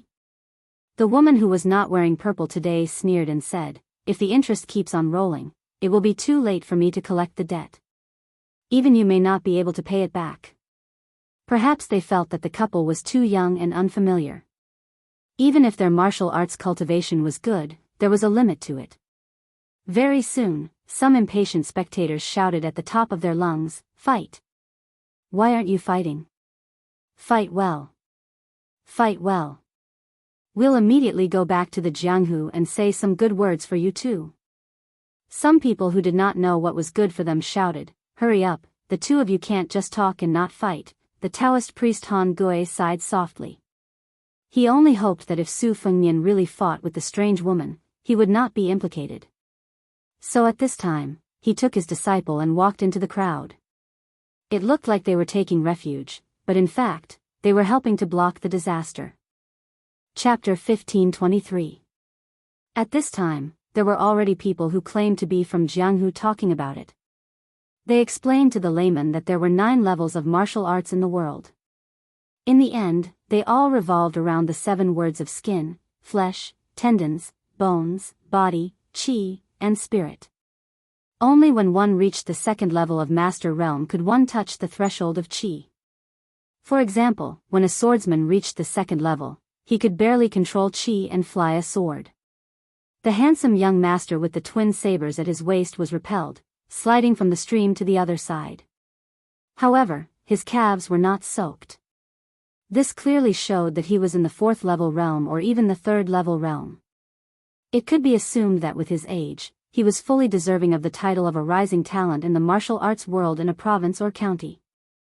Su Fengnian suddenly smiled and said, "If you want to fight, sure, but we have to make a small deal.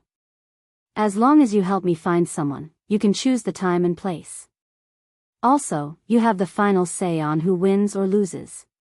She hesitated for a moment, but finally nodded. Su Fengnian asked curiously, "You want that title that much?" Su Fengnian knew very well that no matter how many fortuitous encounters the woman in front of him had, due to her innate talent, reaching the great celestial phenomenon realm was already the limit of her martial arts. The martial arts journey of the mistress of Mount Hui's great snow plateau could be said to be soul-stirring. First, she used the treacherous and insidious secret art to absorb other people's qi and turned it into her own, barely reaching the 1st level. If not for Su Fengnian helping to suppress her chaotic qi with the imperial seal of several countries hidden in the Tide Listening Pavilion, she would have very likely gone mad and even died. After that, she quickly crossed the Xian Finger realm and entered the celestial phenomenon realm. Wang Xianji had heavily injured her body, but in the end, she had spared her life. Otherwise, even if she received gifts from Zhao Huangchao and Lu Songtao, she would not have been able to escape the mysterious celestial phenomenon tribulation. It could be said that Xianyuan Qingfeng's path of martial arts was full of ups and downs. She could be said to be the first person after Su Fengnian. Because of this, Su Fengnian had always been very nice to this stubborn woman. It was like this in Beiliang, in the capital, and even more so when they met at Mount Hui. Today, when they met at Mount Hui, he also took the initiative to avoid her. One had to know that Deng Mao and Yilu Dongbed did not have this kind of treatment. To be more precise, Su Fengnian and Xianyuan Qingfeng could not be said to be in love. Perhaps Su Fengnian was empathizing with her because they were in the same boat, while she was most likely the one who had accumulated resentment in her heart. That was why the man and woman, who had reached the peak of martial arts the fastest in Liyang, were so entangled. Although Su Fengnian had long known that Xianyuan Qingfeng was very competitive, she was already the first female martial arts alliance chief in several hundred years. Why did she still want to fight for the illusory title of number one in the world? This was something that Su Fengnian could not understand no matter how much he thought about it. This farce, which was all bark and no bite, made many of the spectators feel bored. This was how the world was. It was fine if one did not give hope, but the worst thing was to give hope and then disappoint. Many of the hot-tempered people of Jianghu could not help but loudly mock and ridicule, whispering malicious words. For some reason, Xianyuan Qingfeng, who had not appeared in purple for a long time, cast a sidelong glance at this group of noisy spectators. With just a glance, everyone was silent like cicadas in winter. Su Fengnian could not help but laugh. Looking at those fellows who were secretly shrinking their necks, he thought to himself that when he was roaming Jianghu and watching those high and mighty young heroes and fairies, this was probably the same scene. Afterwards, Su Fengnian and Xianyuan Qingfeng continued to climb the mountain under the guidance of Han Gui and Qing Exine. They passed Meili Peak and Jiao Slope, and then Wudang's main mountain, Big Lotus Peak. Xianyuan Qingfeng was silent the entire way. When they reached the foot of Lotus Peak, she finally opened her mouth and said, Li Chuangong's two-sleeved green snake, Dong Tai's inverted Tai Yi, Gu Jiantang's thunder core, Song Nianqing's last sword move, Huang Zhentu's ninth sword, 6,000 miles, Huang Qing's 16 bodhisattvas, and Master Lu Hao's thunder pool. Before we reach the peak, tell me all of them. Seeing Su Fengnian frown, Xianyuan Qingfeng said coldly, if you have a move that you don't want to say, you can substitute it with a similar move, or, a move that you created yourself is fine. Hearing that long list of names, the little Taoist child Qing Exine felt as if thunder was rolling. It was too frightening. She only felt that this elder sister's appetite was really big. Su Fengnian asked in a deep voice, you want to gather the strengths of 100 schools of thought and merge them into one? You really don't want to give up on becoming a land immortal? Didn't Zhao Huangchao remind you back then that your situation is somewhat similar to my younger brother, Huang Manor? You were lucky enough to escape the disaster of the mysterious finger heavenly phenomenon realm. If you still insist on becoming a land immortal, aren't you afraid that it will be short-lived? Xianyuan Qingfeng said indifferently, that's my business. From the beginning to the end, this person was not a likable woman. Su Fengnian smiled and said, all right, I can't teach you the two-sleeved green snake of the sheepskin fur old man. In fact, I can't teach you at all in a short period of time, and I can't make the decision to teach you the peach blossom sword deity's inverted sword either. As for old Huang's saber 9, don't even think about it. However, Gu Jintang's thunder cube, Song Nianqing's flying sword, and Lu Haoshi's thunder pool are all not a problem. Huang Qing's 16 sword point sitting Buddha is also not difficult. Other than that, I'll tell you about Tuoba Bodhisattva's unique qi circulation method, as well as the 2 trump cards of Bing Mountain's 5th raccoon and Murong Baoding. If you learn fast enough, I still have many good things. I'll take them all. This time, it was Xianyuan Qingfeng's turn to feel incredulous. He turned his head and stared at this somewhat abnormal fellow. Her eyes seemed to be saying, it's one thing for me to ask for a sky-high price, but you're even saving me money by sitting on the ground. Su Fengnian smiled and said, I'll teach you one by one, but you have to promise me one condition. In the future, when you find one or a few disciples, you have to teach them everything you know. Even if it means that you don't want this bit of Jianghu to end. Then, the four of them went up the mountain. Han Gui intentionally led the little Daoist child Qing Xian in front, putting a large distance between them. Su Fengnian really did tell Xianyuan Qingfeng everything he knew. He explained the essence of the world's top martial arts to Xianyuan Qingfeng. Xianyuan Qingfeng memorized everything. Occasionally, when there was something he didn't understand, he would get to the bottom of it without hesitation. He would even interrupt Su Fengnian's speech when there was a subtlety, thinking carefully before allowing him to continue.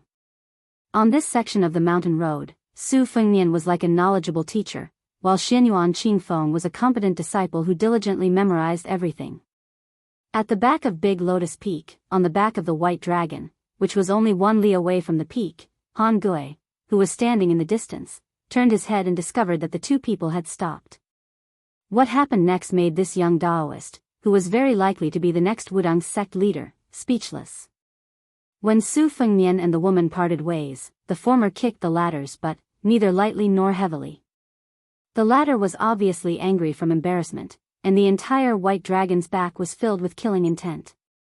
However, the young king said something, and the woman was stunned for a moment before giving up and going down the mountain.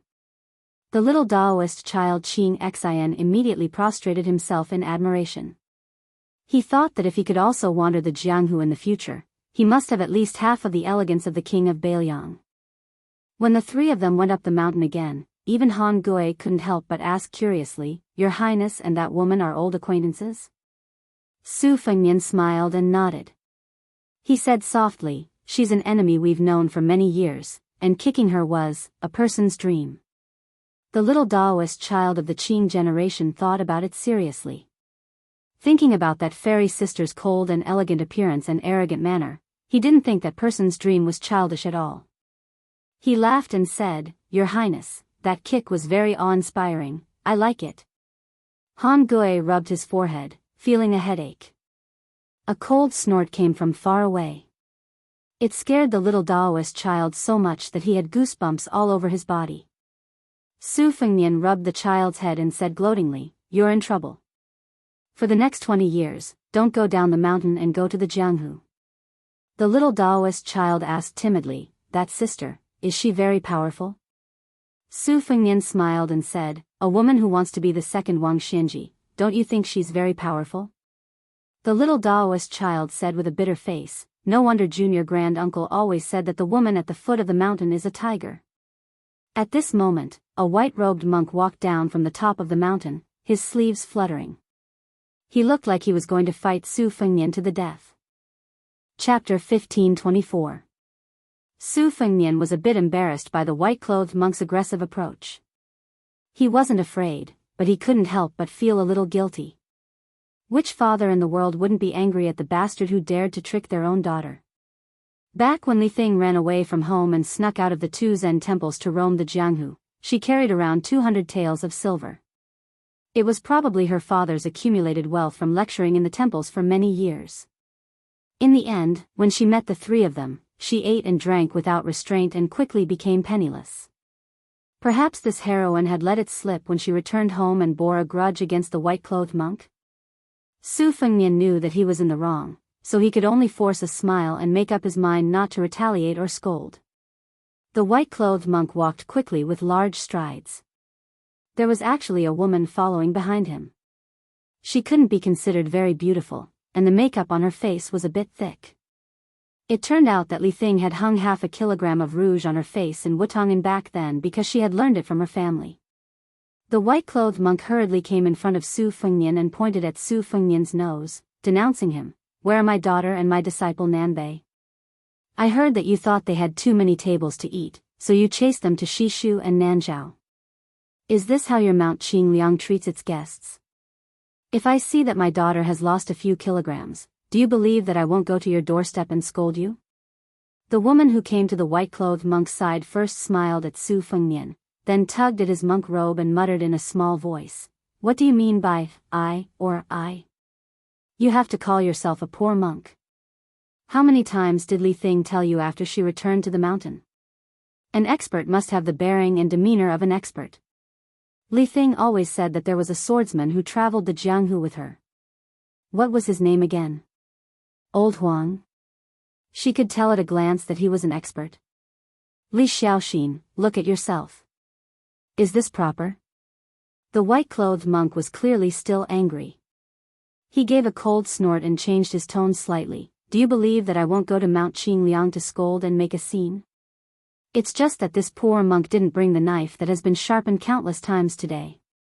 The woman seemed to have more worldly wisdom than her man. She coughed and interrupted the white-robed monk's threatening words. She turned her head to Su Fengmian and explained with a smile, Your Highness, don't listen to this bald man's nonsense. There's no such thing as a knife. In fact, it's just something that the old abbot of our temple uses to chop firewood. The father of this thing just misses that old bald man. Oh, no, he misses his master. So, from time to time, he takes it out to sharpen the knife, afraid that it will rust. The old abbot did not leave anything behind, only a hatchet, a handwritten copy of the Diamond Sutra, and that big vat for washing our hands after returning from work every day. The hatchet and the sutra were still all right, we took them, but that vat was a bit heavy, so we had no choice but to leave it in the temple. Otherwise, in the future, we would have one more item for our dowry. The monk in white said helplessly, How can you treat a water jar as your daughter's dowry? The woman rolled her eyes and said, How many famous people in Gangnam do like to use the mud at the bottom of the vat to make pots? It's worth a lot of money. Su Fengnian smiled and agreed, That's right, I once saw Jiangnan's Lu family's minister Lu from the Ministry of Rites use a famous pot. It was made in the early years when he went to the two Zen temples to burn incense, using various methods to ask the old abbot for a few kilograms of mud. The woman immediately beamed with joy, looking at this young vassal king who did not have any heirs, more and more pleasing to the eye. That's right, that's right. Then she stared at the monk in white and said, Speak properly, don't injure us. Li Dongxin rubbed his bald head. Everything had its vanquisher, and the words of his wife were more effective than an imperial edict. At this time, Han Gui was finally able to get a word in. He bowed and said, I am Han Gui from the Little Pillar Peaks Green Mountain Monastery. I have long been fascinated by Monk Wu Chan. Li Dongxin looked at this Wudang Taoist who was not famous before the battle between Buddhism and Taoism. Compared to the way he treated Su Fengnian, he smiled a little more and returned the greetings, Jinren Han. There are 3 debates on Lotus Peak this time, and you and I will be in the 3rd debate on the last day. When the time comes, I hope Jinren Han will be merciful. Han Gui smiled and said, I am really not worthy of being called Jinren. 2 Zen monks can just call me Daoist Han. Li Dongxin laughed and said, Daoist is a person of the Tao, a person who has attained the Tao, a Taoist priest, a person who has proven the Tao, a Jinren, a person who seeks the truth. It is better for me to call you Jinren Han. If Wang Zhonglo was here, I might as well call him Taoist Wang. If Hong Shixiang was standing in front of me, then I would really have to respectfully call him Daoist Hong. Han Gui smiled and did not say anything. Li Dongxin glanced at Han Gui's clear eyes and retracted his sharpness. He sighed softly, Your Wudang and Mount Longhu are indeed different. If those yellow and purple nobles heard this, not to mention the old Taoist of the Hope generation, even those of the Ning generation would be furious and would not have peace. Han Gui said calmly, It is not that Wudang Taoists have a longer peace of mind compared to Mount Longhu. It is just that the cultivation paths of the 2 mountains are different, but in the end, different paths lead to the same goal. My master and Master Wang are extremely respectful of Mount Longhu's old Jinren Zhao Shituan. They have invited him to Wudang to discuss the Tao. Every time he passed by Bailiang, he would never refuse because of the different sections. I have personally heard Jinren Zhao talk about the unification of the 3 sects twice and benefited greatly. The white-robed monk smiled and asked, If I remember correctly, it was your Wudang's ancestor Lu who first advocated the unification of the 3 sects? Then I would like to ask, who is part of it? Han Gui blurted out without thinking, Ancestor Lu once said that the Tao is the same. This is the root of the unification of the 3 sections. In my humble opinion, I don't know what it is, but I know what it is not. It is this one. It may not be in the hands of the Wudang monks who have reached the depths of Zen, nor may it be on Mount Wudang where Buddhism is destroyed and Taoism is flourishing. Similarly, it may not be in the mouths of those scholars who are good at talking. Li Dongxin touched his bald head again, his eyes seemed to be full of admiration. He nodded and said apologetically, I have rudely probed you 3 times. Please don't blame me, Jinren Han. Han Gui smiled and said, It's fine, it's fine. The group of people climbed the mountain together.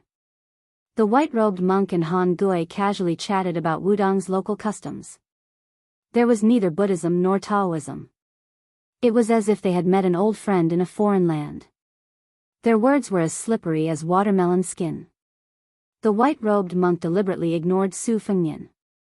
He was probably afraid that he would not be able to hold back and look for a knife to chop people. If a man met someone who was trying to steal his wife, he would pick up a knife and chop the person without hesitation. If he met someone who was trying to steal his daughter, whether he would chop or not depended on not only the character of the daring little bastard, but also the attitude of the daughter's mother.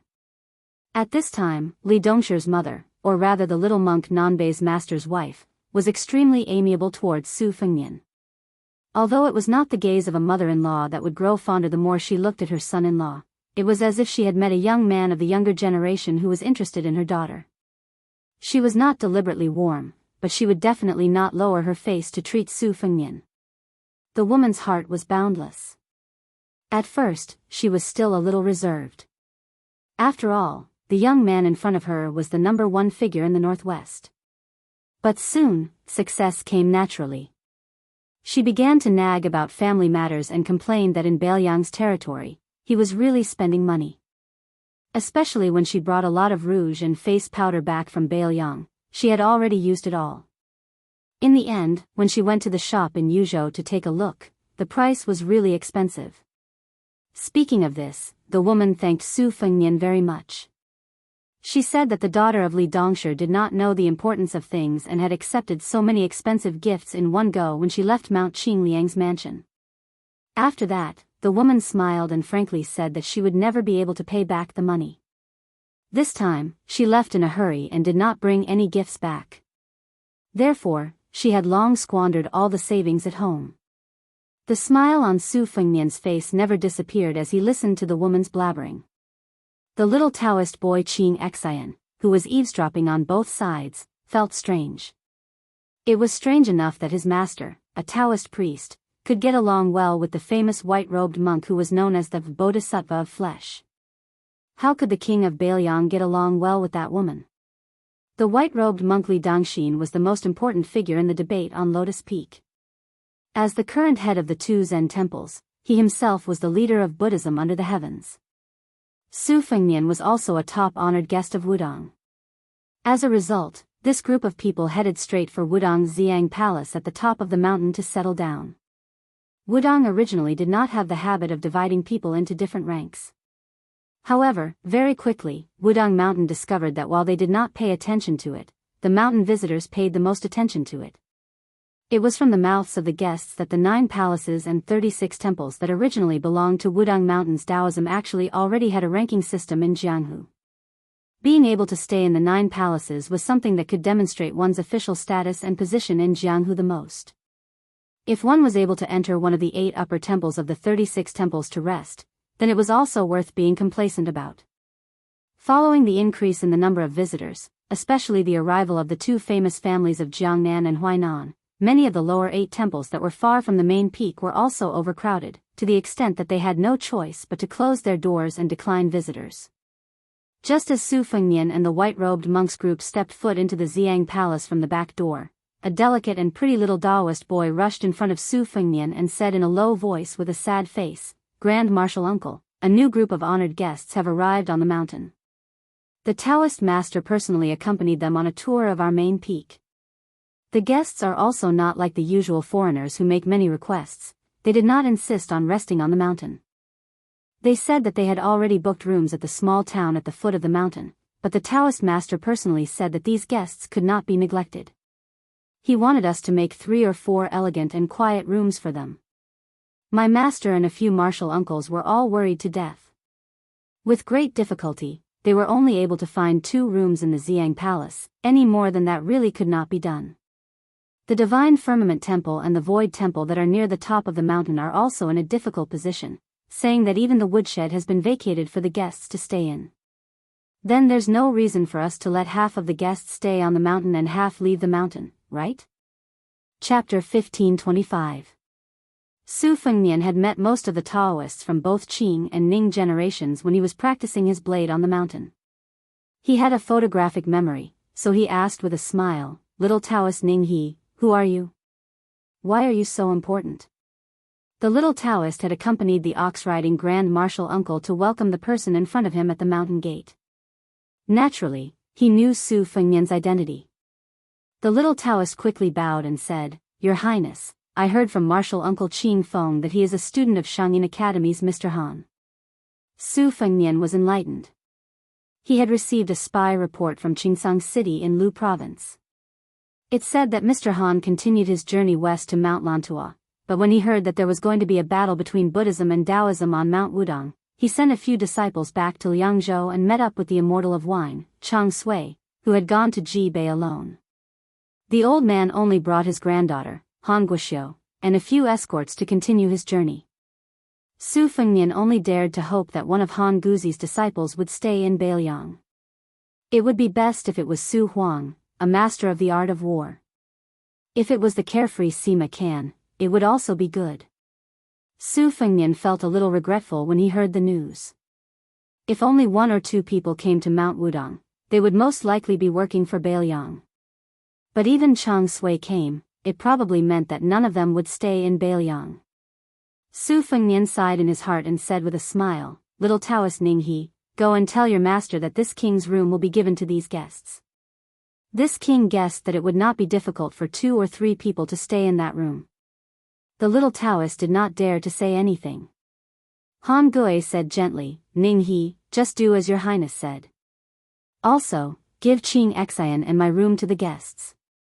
Before Han Gui could finish, the little Taoist said loudly, "Grand Marshal Uncle, how can we do that? Little Pillar Peak is more than 10 miles away from Green Mountain Monastery and Lotus Peak. Every time Qing Xian, Marshal Uncle Qing Xian comes to Lotus Flower Peak to play with us. No, she comes to Lotus Flower Peak to help Marshal Granduncle borrow books. She's always exhausted." The voice of the little Taoist of the Ning generation became softer and softer as he spoke. Han Gui's disciple, Qing Xian, wished she could dig a hole and hide in it. She was done for. When she returned to the Green Mountain Monastery, she would be punished to copy the classics 10 times. The white-robed monk turned to his wife and clicked his tongue. "Look at the juniors on the mountain. They're all siding with their elders. Those little baldies who play with the stupid Nanbei all want to eat and drink in our house all day long." The woman smiled and said, "You're wrong. They're clearly targeting our daughter. Usually, the little monks I see on the way to the temple are very sloppy, but every time they come to our house, which one of them doesn't wear clean monk robes that have just been washed?" The white-robed monk flew into a rage. "Is there such a thing?" The woman rolled her eyes and said, "You just found out?" The white-robed monk said angrily, "Those little baldies are asking for a beating. And the stupid Nanbei is even more stupid. If this isn't inviting a wolf into the house, then what is?" The woman said unhappily, beat them until they have an epiphany. It's better that you don't have to be the abbot who doesn't take money but only gives out money." In the end, Han Gui and the little Taoist went to stay with the Qing generation disciple of the Zhenluzhenren Chen Yao. And Su Fengnian went to the thatched hut at the elephant pond halfway up the mountain where he used to practice his blade. Before going down the mountain, Su Fengnian first sent the white-robed monk to the room where he stayed. Han Gui took the lead and left. At this time, everyone on Mount Wudong was extremely busy. Other than being responsible for bringing Su Fengnian to the Xiang Palace, Han Gui actually had a lot of work to do. In fact, the Taoists of all generations on the mountain knew that Han Gui was going to take on a big responsibility in the future. After all, even the old chief Wang Zhonglo said that Han Gui's Taoist heart was the most stable. Even Hong Shixiang half-jokingly said that there were many small pillars of osmanthus trees on the mountain, which was most suitable for Han Gui, who had the word osmanthus in his name to cultivate and comprehend Taoism. And the two most senior Zhenren Chen Yao and Yu Xingrui of Mount Wudang today also valued Han Gui, a junior who stood aloof from worldly affairs. Su Fengnian sent him to the doorstep. After the white-robed monk pushed the door open, he suddenly turned around and asked, "Have you met my senior uncle?" Su Fengnian was stunned for a moment before he realized that he was talking about the chicken soup monk at the foot of the Little Rotten Tua mountain in the western region.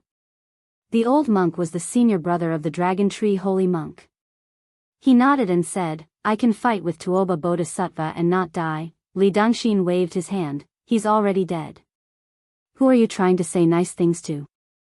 Su Fengnian was silent and speechless. The white-robed monk sighed and said sadly, "But then again, the reason why senior uncle was able to plant the lotus in my heart was because of your appearance.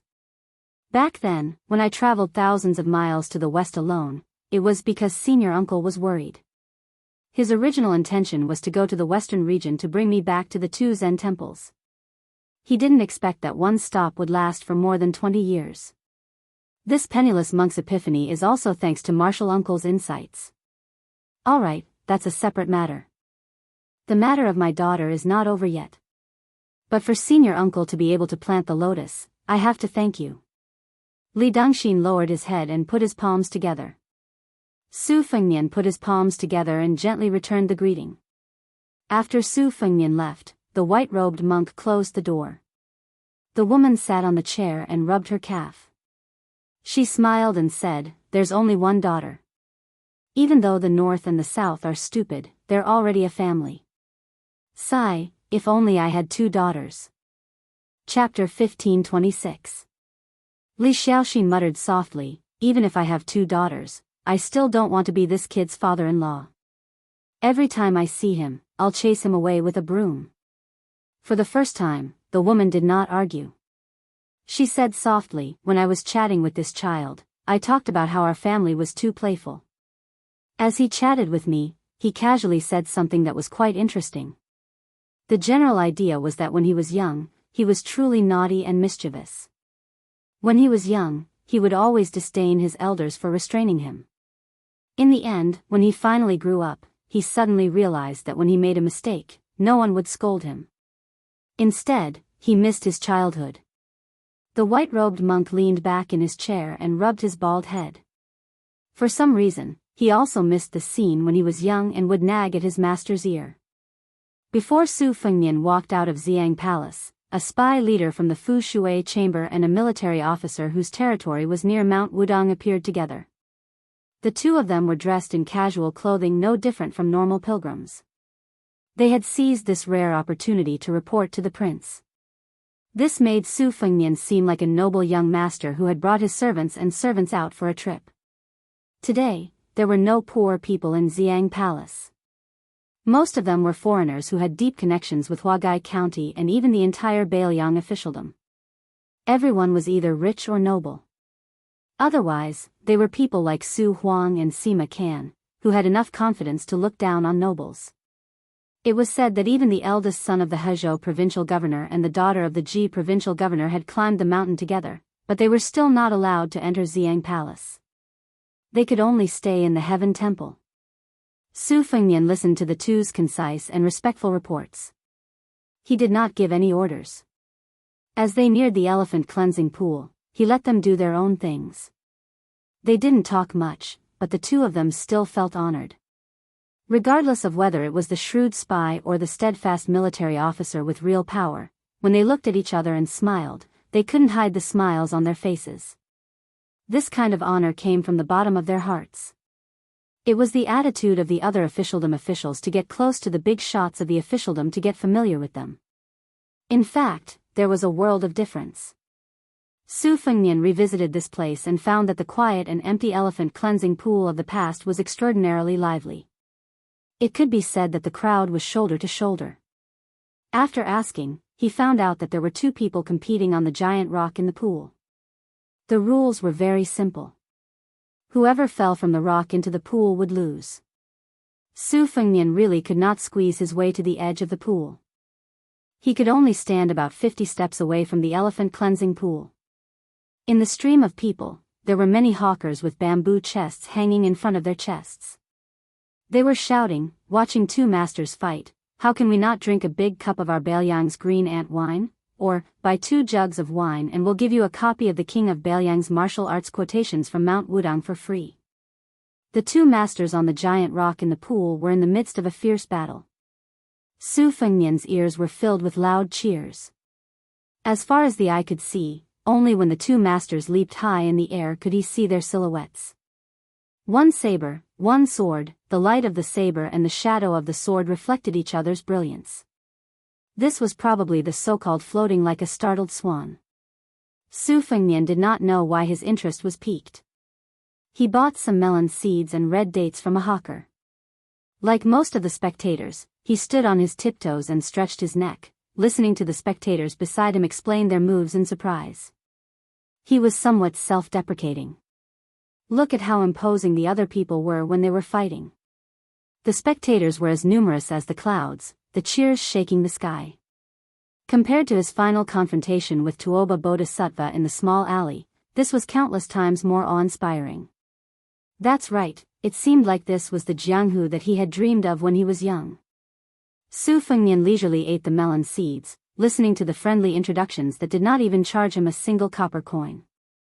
He was very satisfied. According to the most well-informed ears around him, Su Fengnian learned that the two young warriors who were showing off their skills to their heart's content were not nameless juniors in the Jianghu. Among the new top 10 experts in the great snow plains of Mount Hui, the Jianghu talent with the famous sword, Wushu Su, was a close friend of the direct disciple of one of the grandmasters. Their relationship was a little distant. Could an ordinary cat or dog be related to the direct disciple of the new top 10 experts in the world? As for the local Baelyang youngster who used the saber, he was even more influential. It was said that even the king of Baelyang, Su Fengnian, cherished his talent and even personally taught him 2 or 3 moves of the saber technique. Hearing this, Su Fengnian could not help but grimace even more than when he heard Miss East-West say that she had seen through old Huang's identity with just a glance. Just as Su Fengnian was feeling a little depressed, the crowd was forcibly pushed aside. Su Fengnian turned his head to look and saw 2 men walking side by side. Both of them looked solemn. One of them was holding a long sword, the other had his hands behind his back. It seemed like they were about to participate in a peak battle for the title of top 10 experts in the world. Su Fengnian could only follow the crowd around him and make way for the 2 experts. It turned out that after the battle between the 2 young warriors on the giant rock had ended, it was the turn of these 2 Jianghu heroes who were more important in the Jianghu to compete on the stage. One of them was known as the Jiangnan Plum Rain Sword, while the other was known as the Central Plains Divine Dragon. Just listen, with such a respectable nickname, how could they not be heroes? While Su Fengnian made way for the 2 heroes, he thought to himself that he did not seem to have any good nicknames. It was a little unreasonable. Back then, when the 4 of them wandered the Jianghu in poor conditions, not to mention the heroinely East-West who gave herself a string of nicknames, the other 2 all had. Su Fengnian sighed and ate melon seeds. Not only was he depressed at the moment, but his crotch was also depressed. Chapter 1527. Su Fengnian suddenly turned around and saw a group of familiar faces: Su Huang with his beautiful beard, Sima Qin who always had a bright smile on his face, Lu Duanmao with his evil-looking face, Jean Bauscher with a cold expression, and an unfamiliar middle-aged man who reeked of alcohol and carried a long sword. He should be the famous wine immortal, Chang Sui. Su Huang laughed in a low voice and said, "I met Daoist Han in Purple Sun Palace, and heard that your highness has come to the mountain. So, I have to find your highness and thank you." What was supposed to be a harmonious and courteous conversation was completely destroyed by Chang Sui's arm around Su Fengnian's shoulder. After all, this fellow had directly put his arm around Su Fengnian's shoulder and said in a loud and careless manner, "I've made a trip to North Ji, and only then did I know that not only are the infantry under Yan Wenluan's command the best in the world, even the cavalry of Yuzhou is not something that the cavalry of Liangbia can compare with. Originally, I thought that Mr. would not let go of his old face, so I could find an excuse, saying that I was not acclimatized to Baelyang and had to rest for 3 to 4 years. But, I did not expect that Mr. would be so generous this time, even throwing Su Huang and the others to Baelyang." So, it is just nice, as we can still be together. But, I tried so hard, but it backfired. After we bid farewell in Ji Bay, it should be the last time I see Mr. in this life. If I had known this would happen, I would have followed him to Chingsang City in Lu Province. Su Fengnian, we are going to follow you in the future. Why don't we take this opportunity to discuss something and ask for the position of general for Su Huang? Let me put it bluntly first, a position with an unknown title is not going to work. Even if you can't be a general with real power in the border of Liang Province, you can still do it in Lu Province and Yuzhou. With my junior brother Su's full of military strategies, it is more than enough for him to lead an army of 10,000 men. That brat Sima can stay in the Liangzhou provincial governor's office as a 4th or 5th rank official. If you're a little bolder, you might as well shove him to Song Dongming as an assistant. However, you must be careful of this brat seducing the pretty maidservants of your Qingliang mountain. This brat's biggest problem is that he can't control the bird in his pants. As for junior brother Lu Duanmao and junior sister Jean Baosher, you don't have to worry. If there is no official hat for them, they can just find a place to train for a year and a half. Su Huang's face was full of helplessness. Sima Can's bright smile became forced, while Lu Duanmao simply turned his head and pretended that he did not know this senior brother. Jean Baosher secretly glanced at Su Fengnian with a complicated expression. Since old Mr. Han was so generous, Su Fengnian, who was extremely surprised, was not a petty person. He immediately showed the swift and decisive side of a vassal king and said in a deep voice, "Mr. Su can go to the Huaiyang Pass Protectorate office first. I will personally write a letter to Chu Lushan. The military affairs in Beiliang's border have always been strict. To be honest, Su Fengnian, dare not guarantee that Mr. Su can immediately become a general in Liang Province, but I will definitely not let Mr. Su use a sledgehammer to crack a nut. Mr. Sima, you can go straight to Qingliang Mountain and assist Deputy Administrator Song Dongming. Of course, if you don't like being an assistant, you can also go to Liang Province's Provincial Governor Office or Lingzhou's Taiyu County. Right now, there is a merit officer position in the Provincial Governor Office, while Lingzhou's Taiyu County has just vacated a governor.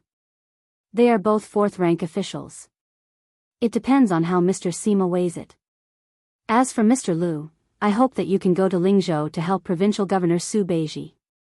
Perhaps your position will not be high at the beginning, but I believe that with Mr. Lu's knowledge and Su Beiji's foresight, Mr. Lu will quickly stand out. As for Miss Jean, I really haven't thought of a plan yet. Let me think about it, but before I go down the mountain, no matter what, I will give Miss Jean a satisfactory answer."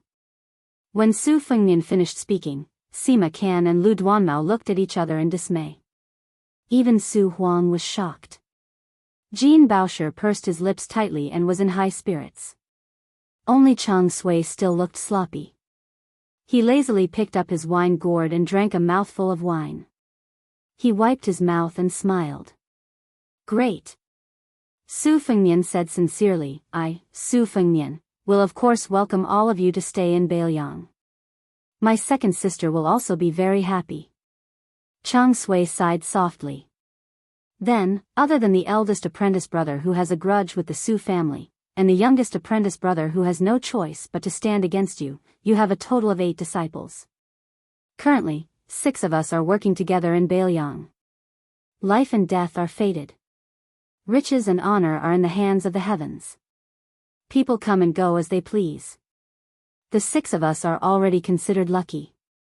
Chang Sui's last sentence was clearly said to his junior apprentice brother Lu Duanmao, who still had a knot in his heart. Among the 8 of them, Lu Duanmao had the best personal relationship with Prince Zhao Kai. Lu Duanmao turned a deaf ear. Next, Chang Sui suggested that they get together to taste the most authentic green ant wine in the world. Su Fengnian took out all of his silver and bought more than 10 bottles of wine from a vendor. Then, he led them to a nearby thatched cottage. The cottage was cleaned all year round. Although no one lived in it, it did not look decadent at all. Even the small vegetable garden behind the cottage was full of greenery. Su Fengnian moved out bamboo chairs and stools from the cottage with great familiarity. He even took out a table that was originally used to store books. The thatched cottage was not far from the elephant washing pond, but the contrast between the two was clear. This had a lot to do with Mount Wudong's intention. The group of people sat around the table in the open space in front of the cottage. Chang Sui had already begun to drink to his heart's content. Su Huang and Lu Duanmao sat side by side. Jean Baosher sat across from Chang Sui, diagonally across from Su Fengnian. Naturally, Su Huang and Su Fengnian talked about the naval battle of Guangling. When they met in Liuzhou, regarding the fact that it was just a civil war that belonged to the Guangling Navy, the two of them each had their own opinions. Just as Sir Han had said, the two of them each had their own opinions. Su Huang guessed half correctly that it was a quick battle, while Su Fengnian guessed correctly that West Chu had won the battle. As for the following situation in Guangling, Su Fengnian and Su Huang had a dispute. Su Huang, a master of the art of war who had traveled through the old West Chu several times, firmly believed that Liang would quickly form an encirclement, and West Chu's breakthrough point would inevitably be the seemingly unstoppable 100,000 elites from Nanjiang. Only by doing this could they truly gain strategic depth for West Chu and gain a firm foothold in the gap between Jiangsu and Nanjiang, and truly display the advantages of the Guangling River as a natural barrier. Although in this way, it would still be difficult to escape the predicament of being pincered by Lu Xingxiang and the Prince of Yan, but compared to desperately defending a corner of West Chu's capital city and only being destined to be nibbled away bit by the Liang imperial court, the situation was still much better. For this reason, Su Fengnian specially dug out a geomancy map of the Guangling Road from his room and slowly spread it out on the table. Su Huang held a wine cup in one hand and used the other to point out the mountains and rivers. He spoke tirelessly. Landscape painting emphasizes power, and when martial artists exchange blows, they also emphasize power. Then, West Chu's power almost reached its peak after Xie defeated Yang Shenxing and Yan Zhenshuan on the western front, Ko Jianghuai displayed his brilliance on the eastern front, and Xiao Chongqing stabilized the Guangling River in one battle. However, Su Huang filled his half-empty wine cup to the brim, and then pointed to the wine bottle by his hand. No matter how powerful West Chu's power is, it is still only a cup of wine. But Liang's power is as big as a wine bottle. Yang Shenxing's Jizhou infantry suffered a lot of casualties, Yan Zhenshuan's cavalry was wiped out in one battle, and even Guangling Prince Zhao Yi's navy was completely wiped out. But the wine in the bottle is still more than the wine in this cup, a lot more. And this is just us talking about the military on paper, talking about the number of troops. The real general trend of Liang is that after the new emperor ascended the throne, the people of Liang are still stable, so much so that it can be said that they are becoming more and more stable. The Yonghui auspicious talisman is far less turbulent than what outsiders imagine. Therefore, in the Battle of West Chu in Liang, the former can succeed in one battle, while the latter can only lose one battle. Su Huang pointed to a strategic town on the north bank of Guangling River and a pass in Jianzhou on the south bank. He said in a deep voice, "If I were Chao Chongqing, when the old general Wu Zhongshuan leads half of the Nanjiang army to cross the river, I would send a valiant general who dares to fight a tough battle and 10,000 elite troops south to cut off their retreat. Then, would send a veteran general who is good at defense to guard the western front door, so that the Nanjiang army of 100,000 can neither fight nor retreat comfortably." Su Fengnian bent over slightly to look at the map, frowned and said softly, "The deputy commander of Beiliang's infantry, great ancestor Gu, has mentioned Wu Zhongshuan, this veteran general. He thinks that this person's command of the army is far above Yang Shenxing and Yan Zhenshuan. He also has many valiant generals under his command. Wu Zhongshuan will definitely keep an eye on his rear if he has to travel a long distance to fight in a foreign land." Su Huang shot a glance at Sima Can, who was sitting cross-legged and munching on melon seeds. The latter resentfully put down the handful of melon seeds in his hand and sat upright. He said, "Wu Zhongshuan and the group of meritorious generals by his side are all experienced men who have fought many battles. They would not be so careless. However, according to military books, it is said that they do not transport grain for 1,000 miles. This is a hidden danger of the southern border army. More importantly, it is a fatal flaw that is not something that Wu Zhongshuan and the others can solve. That is, no matter how hot-blooded and passionate the battle on the battlefield is, it has always been a silent ripple of the battle in the imperial court. Since the late emperor of Liang, no one has trusted the Prince of Yanqi, Zhao Bing.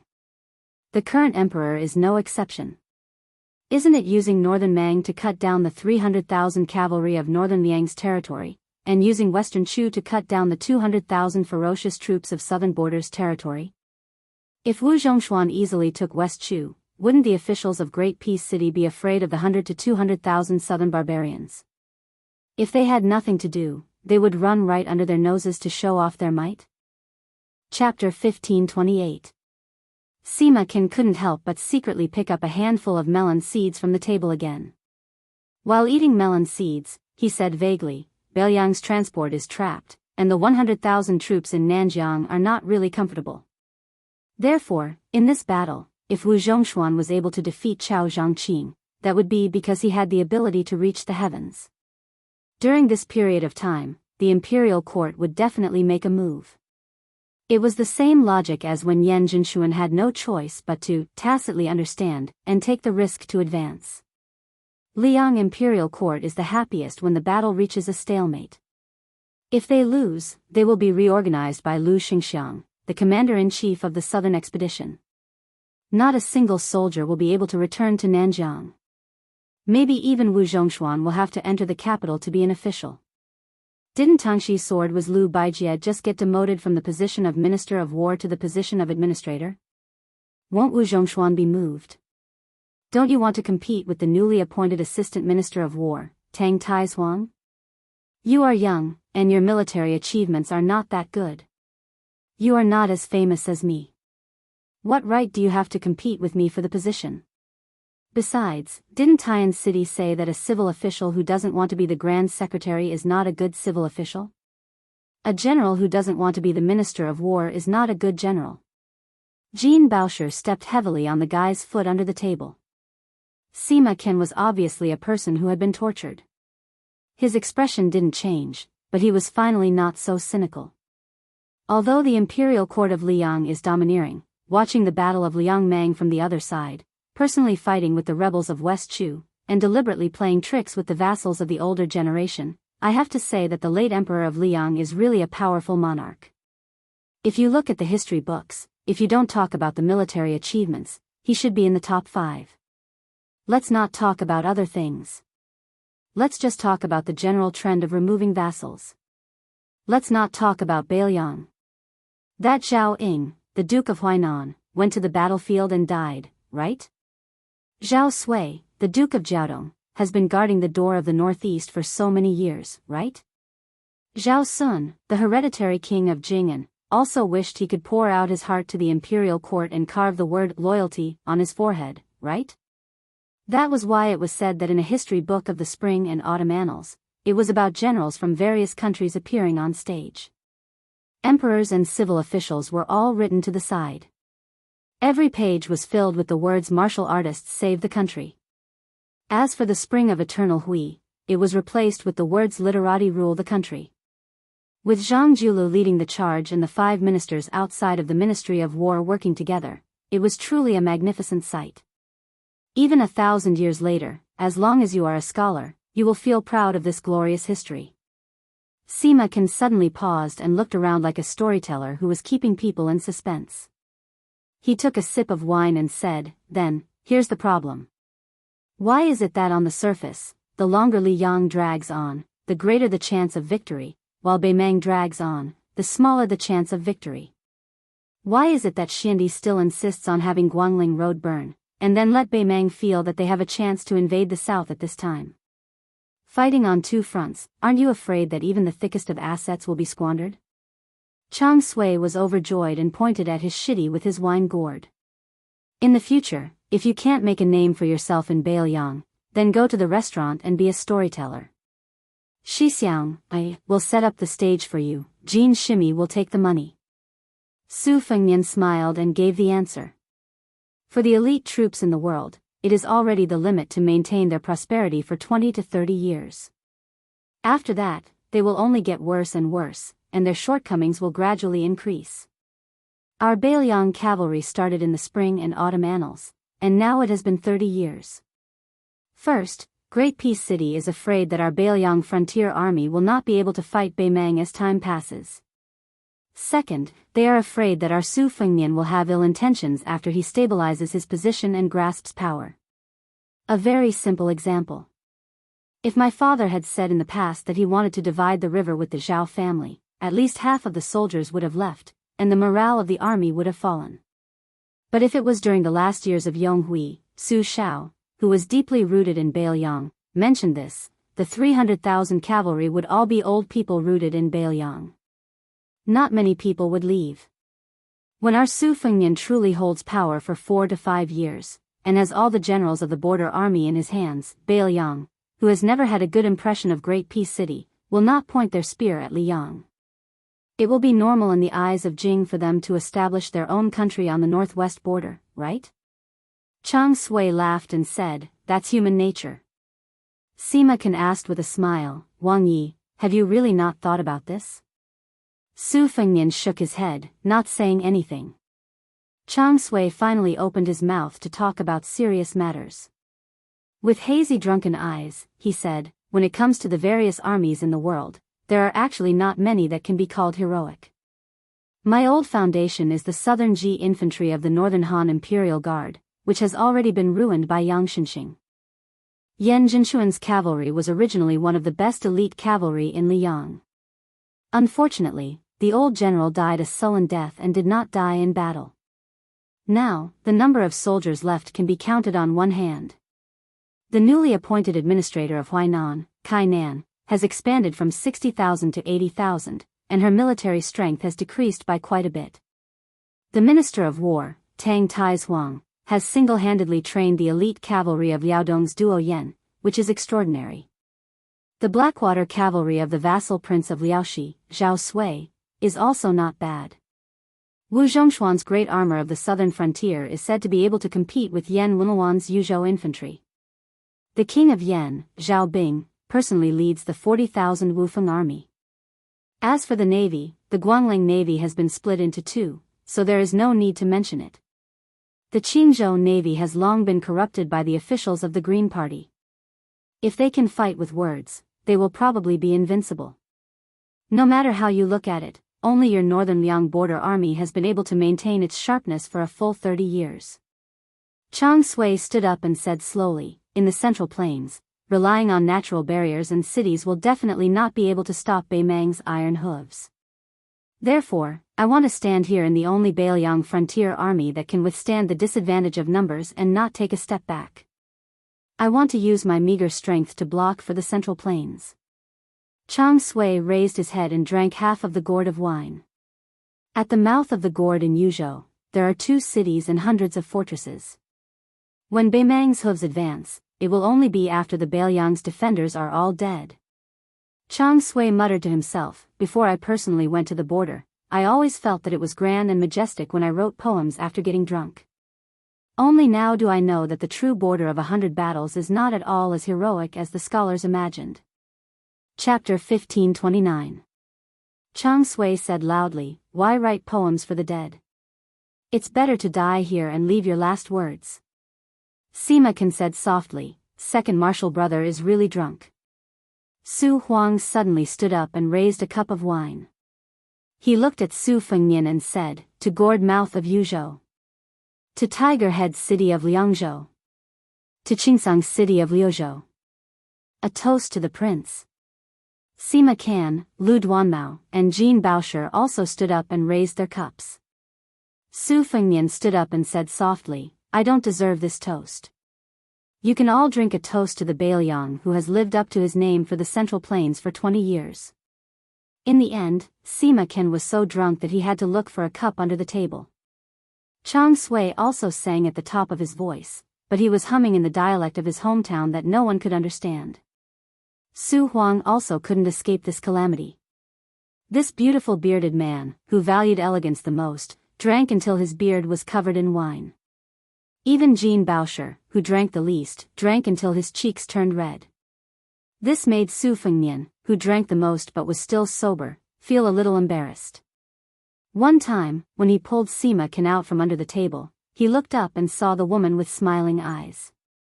Su Fengnian blushed and said, I'm the only one who isn't drunk.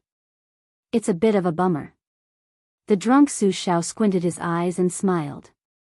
He was already tongue-tied. I heard from the teacher that before the great general was conferred the title of prince, you came to the capital to confer a reward. After the court was dismissed, you knocked on the hat of a big shot from the Ministry of War and said that I, Su Shao, only had 600 to 700 men. In your eyes, I'm not even worth a fart. When I have 6,000 to 7,000 men in my hands, whether I can see you or not depends on your mood. When I have 60,000 to 70,000 men in my hands, you call me brother on the surface, but behind my back, you still call me a stupid old ruffian. In the end, I accidentally gained control of 200,000 to 300,000 soldiers and destroyed 6 countries. I even killed 4 emperors. What do you think? Today, I will call you elder brother, but do you dare to accept? Great general, oh great general, as a martial artist of the younger generation, Su Huang, also hope to be able to gallop on the battlefield like you, and settle my grudges as I please. Su Fengnian saw the questioning gaze from the Treasury Department and said helplessly in a low voice, "This is just a rumor spread by the officials of Liang. There's no such thing. If there really was such a thing, Su Shao would have bragged to me hundreds of times." Chang Sui also went crazy from the alcohol. The great general is indeed formidable, but how could Li Yishan, who relied on the scholar's strength to assist the great general, ultimately helping Northern Liang fight Northern Meng alone, be inferior in the slightest? It's a pity that Li Yishan is already dead. Otherwise, I, Chang Sui, would be willing to become his errand boy. It's a pleasure to be able to chat with him. Lu Duanmao looked around in a daze. The wine in the cup in his hand had already spilled, but he was still muttering to himself, "Where's the wine cup? Where's the wine cup?"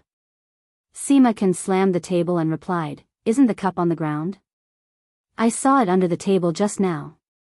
The half-drunk Treasury Department reached out to touch his forehead. Couldn't these brothers have a little bit of the restraint of scholars? It was fine when they were in Shangyin Academy, but why were they so unrestrained in Baoyang, a place they were unfamiliar with? Su Fengnian smiled and said, "It seems that our Baoyang's green ant wine is still the best." At dusk, in the end, Chang Sui and the others still didn't let Su Fengnian send them up the mountain. They supported each other as they staggered towards Xiang Palace. However, Chang Sui didn't forget to shamelessly ask for the northern cold saber from Su Fengnian. Jean Baosher laughed and said, "Senior apprentice brother definitely isn't drunk. Otherwise, every time he gets drunk, he would give people things. He definitely doesn't have the habit of asking people for things." Chang Sui glared and said, "Senior brother doesn't even want his life anymore. What's wrong with asking for a saber?" Then, he immediately muttered to himself drunkenly, "I don't want to think about sword chi soaring into the sky. At least I, Chang Sui, can fight like a bull when drunk." Su Fengnian, you brat, you're not honest. Drinking depends on one's character. How can you be the only one sober when everyone is drunk? This won't do. I'll drink with you again tomorrow. Today's because my junior brothers and sisters were dragging us down. Jean Baosher said unhappily, all right. We'll talk about it tomorrow when you can get the money from Mount Wudong." Su Fengnian smiled and said, "Then I won't see you off." Jean Baosher nodded and said apologetically, "Sorry about that. Senior brother and the others are usually not like that." Su Fengnian shook his head and said, "People with temperament are the easiest to deal with. Baoyang's environment is only suitable for people like that." For some reason, Jean Baosher slowed down his footsteps and turned to ask, "Is it really like the rumors at the border? That Dong Zhuo of Beimang ordered Qi Manor, Sword Manor, and Yu Manor to set up the 3 great formations, chessboard, sword circle, and sitting stance? He even ordered the 100 over Kunlun slaves of Mount Bubang to control the ballista with power equivalent to a celestial sword.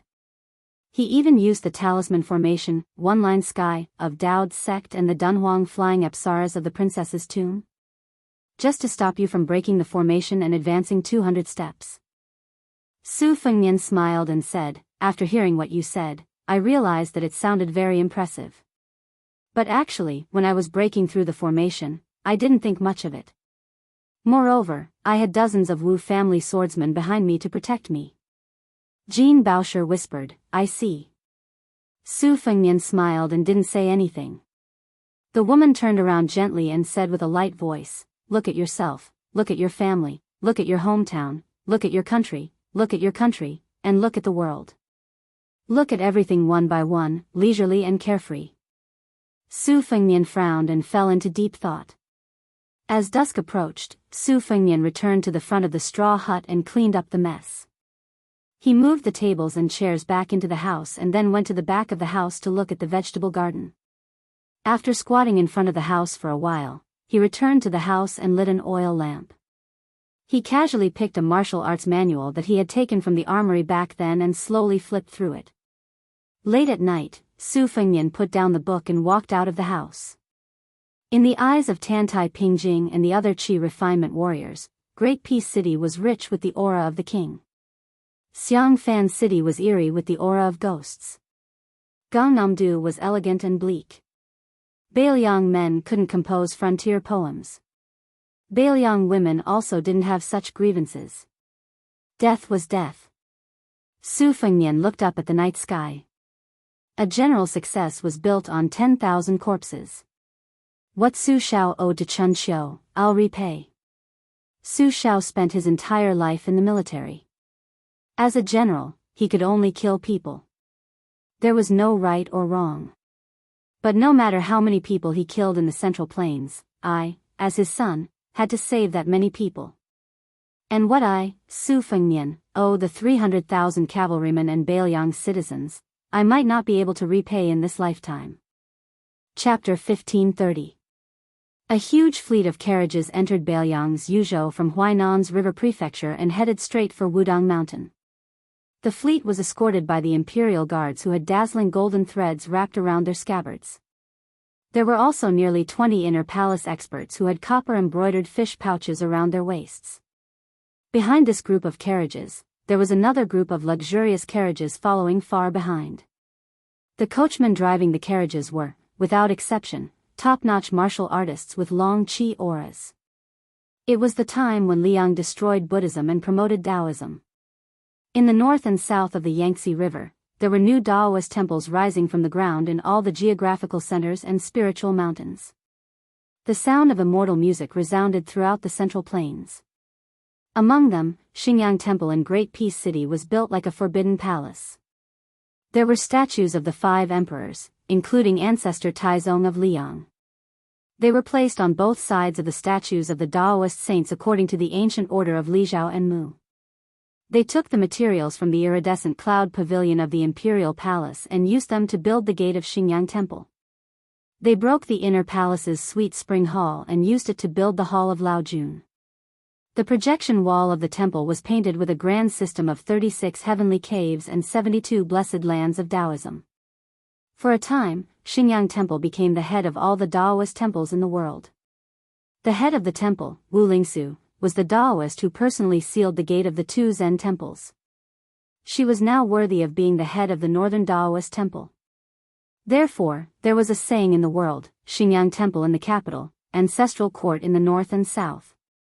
Just when everyone knew that the white-robed monks of the 2 Zen temples were going to debate with the Taoist priests of Wudang on Lotus Peak, there was another news that the Yue minister who was like the sun in the sky in Great Peace City was going to rush to Bailiang's Wudang Mountain as the head of the imperial court with an imperial edict in his hand.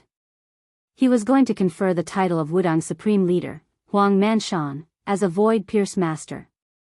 A middle-aged Taoist with an otherworldly aura was sitting in the carriage. He wore a purple-gold Taoist robe and had a purple horsetail whisk with 3 golden rings on his arm. He was smiling faintly. Beside the honorable Taoist sat a young man who looked very similar to him. Although he was also wearing a Taoist robe, he was closer to the secular world than the middle-aged Taoist. The young man said with a smile, "Father, I thought that after crossing the river province boundary marker, the Yuzhou military would at least send out a few hundred cavalries to intimidate us. It seems that Su Gai isn't completely lawless. He's still very wary of father." The middle-aged Taoist was none other than Wu Lingsu, who had risen rapidly in Jing. He remembered that when he had just arrived at Great Peace City, the nobles of the city all liked to use his title of Qingqing King to make fun of him. Occasionally, when they met at a banquet, who did not call him Wang Yi, but did not bother to disguise the disdain in their eyes? Fortunately, the bitter days were over very quickly. He had failed to live up to expectations at Mount Longhu and was repeatedly tormented by the young man surnamed Su. A certain mysterious Taoist who lived in seclusion at Mount Longhu had died and his Tao had vanished. This even angered the previous emperor and the new emperor. In addition, Li Yang was an irresistible trend. Finally, Wu Lingsu was able to transform into a dragon as soon as he encountered the wind and cloud. He forcefully stepped on Mount Longhu and the two Zen temples to reach the peak of power. Among all this, his wife in name had secretly taught him. Although the two had not actually been husband and wife, even though Wu Lingsu had become the head of Taoism in the northern lands, he still held her in awe. Wu Lingsu glanced at his only son, Wu Shizhen, and felt somewhat dissatisfied. He, the official prefect of Chongxian of the court, had gone to Mount Wudang to issue an imperial edict. What was this brat pulling in a bunch of great peace city wastrels to follow behind him? That first young master Wang Yuanran, his old man Wang Xiongui had already been pushed from the position of Minister of Revenue to the position of Administrator of the Guangling Path. First my ass. If it wasn't for the fact that Tantanon still remembered the incense from the spring of Yonghui, with Wang Yuanran's shrewdness and ability, he would have long been eaten to the bone. There were also the other three young masters of Jing. Which one of them had any real weight? That pervert surnamed Yan at least had the famous general grandfather Yan Jinshuan. Even if Great Peace City did not give face to the monk, they would still give face to the Buddha. They would more or less not bicker with this brat. But that little fatty called Song Tianbao, none of his ancestors had ever been an official or studied. He just relied on his father's wealth to spend money in Jing. Every day, he was a sucker for other people. He was just a silly little fool. Could this kind of rootless wealth last long? It was just 100 tall building built on sand. When the wind blew, it could collapse at will. Wu Lingsu said earnestly, Shizhen, in my opinion, the sons of the aristocratic families in the capital are also divided into 3, 6, and 9 ranks. For example, although Wang Yuanran's father, Wang Xiongui, was demoted from a first-class official to the most dangerous position, the administrator, in the future, the 6 ministries will serve outside the capital for a few years before returning to the capital. As the only remaining pillar of Zhonglu, it is a good thing that one person cannot support the situation. Wang Xiongui may have a chance to make a comeback. Wang Yuanran also has Tantanon to take care of him. Father will not oppose you getting to know him. But compared to the eldest son of Yin Maochun, Yin Changgang, and the only son of the Assistant Minister of Justice, Han Lin, Han Xingyan, Wang Yuanran is much worse. He can't even compare to Fan Zhongho, Li Jifu, and Gao Tingshu. As for that Yan family brat who doesn't amount to anything, his family is just like a half-dead person hanging on by a breath. That is why you. Let's talk about Zhao Wenwei, Yin Changgang, and Han Xingyan. These 3 people's fathers were all Grand Secretary Zhang's favorite students, and then they had the foresight to part ways a long time ago. The father's generation has a good official reputation, the younger generation's reputation isn't bad either. Even if I try to stick hot face to cold buttocks, they might not necessarily agree. Even if I thicken my skin and enter their homes, I still won't be able to become their close friend or confidant. Rather than this type of futile effort, I might as well spend a bit more effort on people like Wang Yuanran. Wu Lingsu sighed and said, small matters, it is hard to accomplish great things. Wu Shizhen said with a bitter face, I actually want to get close to that Qin Shaobao, but he doesn't even give you, father, face, so why would he pay me any attention? Wu Lingsu reached out a hand to stroke the horsetail whisk's vermilion silk, saying softly, us father and son's foundation is still a bit shallow. Wu Shizhen leaned over to this new leader of Northern Taoism, saying with a low voice, Father, if we can take advantage of this opportunity to trample on that surnamed Su and return to the capital, Father's position in His Majesty's heart will definitely rise a step further. Taking a step back, I can find an opportunity to secretly push Wang Yuanran and the other hotheads out to make a feud with Beiliang. Once they return to the capital and make a ruckus, the Su family's reputation in the capital will be completely ruined. Wu Lingsu was hesitant. That person even dares to refuse an imperial edict, and this is also his territory. how can Wang Yuanran and the others shake him in the slightest? As for the curses of Great Peace City's officialdom, the Su family father and son have never paid them any attention.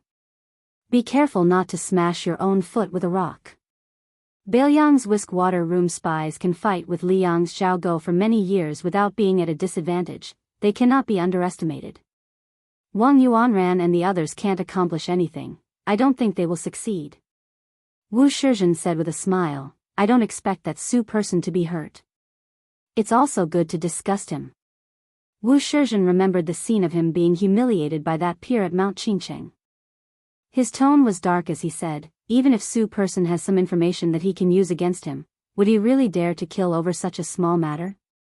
Wu Lingsu suddenly asked, in the group behind us, the one surnamed Lu, the son of the county chief of Hezhou, said that he used a scabbard to hit Su person in the past.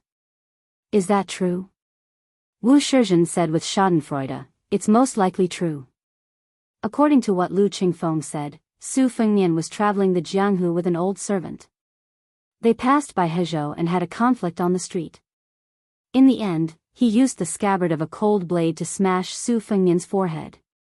That guy also said that Su Fengnian threatened to bring 10,000 Bailiang cavalry to raise Hezhou. So Lu Qingfeng asked him who he was, and Su Fengnian asked him back, Su Shao is my father. Who do you think I am?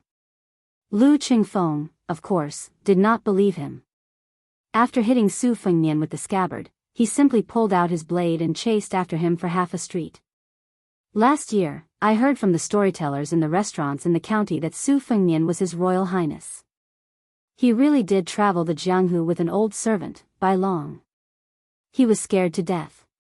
Especially when Su Fengnian refused to accept the imperial edict and sent the Yuzhou cavalry to invade Hezhou. Not only Lu Qingfeng, but also his father and his whole family ran out of the city. Afterwards, when they saw that the Yuzhou cavalry had no intention of invading Hezhou, they returned to the county with fear. Wu Lingsu also found it interesting and said with a smile, but later, wasn't there an incident where 10,000 Yuzhou cavalry entered Jizhou? They had to pass through Hezhou. Wu Shizhen laughed so hard that tears almost came out of his eyes. So the family resumed their old business and ran away at night. Fortunately, the Yuzhou cavalry returned through Huluku, so Lu Qingfeng's father did not resign and moved to Jiangnan. However, the Lu family also benefited from the disaster. The entire Hezhou knew about this hero who dared to beat up the king of Bailiang. Even Lu Qingfeng's father received a unique, above average in Hezhou in the local evaluation hosted by Yin Maochun. Lu Qingfeng and Song Tianbao are good friends who have known each other for many years. When he was welcoming Wang Yuanran and the others, he fell in love at first sight with the daughter of the former assistant minister of the Ministry of Justice. Plus, he was probably sure that Su Fengnian would not lower himself to his level, so he shamelessly followed him to Yuzhou. Wu Lingsu, who was no longer a self-proclaimed king in a corner, sneered, it is rumored that Song Tianbao's grandfather, as the #1 god of fortune in the two Liao provinces, was not on good terms with Su Shao, who rose in Jinzhou and Liaodong. Lu Qingfeng and Wang Yuanran, who had a conflict with Su Fengnian in the Jiuzhou embassy in the capital, are indeed birds of a feather flocked together. Wu Shizhen's expression was a bit awkward. It seemed that he had to be included. Chapter 1531. The first round of the debate between Buddhism and Taoism was going to be held at Lotus Peak tomorrow. There were no more places to stay on Mount Wudong. The inns in the towns near the foot of the Southern Divine Path were also full. The two groups of people entered a place called Escape Summer Town. The way they looked for rooms to rest was completely different. One group of a dozen people spent a lot of effort to negotiate with a small inn on the east side of the town. The normal rooms were much more expensive than first-class rooms in the Central Plains. When the innkeeper took the stack of travel passes, he just glanced at them and ignored them. So what if they came from Great Peace City? Wouldn't they still be slaughtered by our inn? However, the names of these guests were not vulgar. The middle-aged man with the sword was Qi Jiajie. It was Enchanting and Zhao Chenyuan, a young couple who looked like a perfect match. The handsome young man was called Zhao Wenwei. The two scholars in green were called Han Xingyan and Gao Shilian. The rest of them looked like retainers and servants. Their parents didn't pay much attention to their names. The other group of 20 or so people went directly to the best inn in Escape Summer Town. When they heard that it was full, one of them threw down 500 taels of silver without hesitation, saying that he wanted to book the entire inn. The old innkeeper was annoyed by the young people's bureaucratic tone. He thought, so what if it's 600 taels? My inn is charging 100 taels a day according to the market price. You people want to stay for 3 days. 500 taels is nothing. The innkeeper rolled his eyes and said that the inn was doing business. There was no rule to chase away customers. The young man with the River Province accent took out another 500 taels without saying anything. The innkeeper reached out and touched the thick stack of brand new banknotes. He began to feel conflicted. The young man waved his hand as if he was afraid that others didn't know that he was rich. His helper immediately threw out 2 large gold ingots. The innkeeper looked and thought, silver is the father and gold is the lord. Since we're meeting these elders, let's not talk about manners. However, the innkeeper still wanted a yard after taking an inch. He said that the 30 or so guests were all staying. He was afraid that the staff wouldn't be able to get them to move. As soon as he said this, a few people reached out and grabbed the hilts of their swords. The innkeeper was anxious and hurriedly told them not to fight. Whoever dares to cause trouble in Bailiang today will be finished. The innkeeper picked up the banknotes and gold ingots and went upstairs to explain to the customers. The innkeeper played a petty trick. Not only did he take the initiative to return the money, he even gave everyone 3 to 4 taels of silver. He even told the customers that a group of military lords from the northern Liang border wanted to stay here and that the innkeeper could not afford to offend them. Jianghu. Bailiang. Jianghu. Jianghu. Jianghu, 2. Bailiang. Qi Jiajia. He was the #1 swordsman in the capital. In his early years, he was not only the sword master of many princes. Even Bai Yan's daughter, Zhang Gaoxia, was once his disciple. To be able to trouble him to escort a group of people thousands of miles away, the reason was simple. If any one of these young people were thrown into Jiangnan, they would all be people that high officials and nobles would do their best to curry favor with. This was because their family elders were the deputy of the head of the secretariat, Qiang Long, the former minister of appointments, Yin Mao Chun, the former #1 prime minister, Gao Shiji, the Duke of Yen, and Han Lin, the assistant minister of the Ministry of Justice. Among them, Yin Maochuan's eldest son, Yin Changgang, and Zhao Yuling's second daughter, Zhao Chenyuan, were husband and wife. The fathers of both families had strongly opposed it. In the end, the emperor, who was only the 4th prince at the time, set them up and married. It was a beautiful story in the capital. Zhao Wenwei, who had the reputation of being a child prodigy, was Zhao Yuling's favorite son. Han Xingyan was the second son of Assistant Minister of Justice, Han Lin, who was about to be sent out and promoted to administrator of Huainan. He was about to marry a virtuous county princess. Gao Shilian and Gao Shiqing were the son and daughter of Gao Shiji, the Duke of Yen, in his later years. They had always been doted on by the Duke. Fortunately, the brother and sister had always kept a low profile in Great Peace City. Gao Shilian and the son of Great Pillar State Gu Jiantang were close friends, while Gao Shiqing and Zhao Chenyuan were close friends who had played together since childhood. It could be said that these young people were the most outstanding children of officials in Liang's officialdom. The provincial governor of Huainan province was Kai Nan, who used to be Gu Jintang's most trusted general. Han Lin was about to be promoted to administrator of Huainan province, so they would have a lot of dealings in the future. Gao Shilian and Gu Jintang's 2 sons were also very close.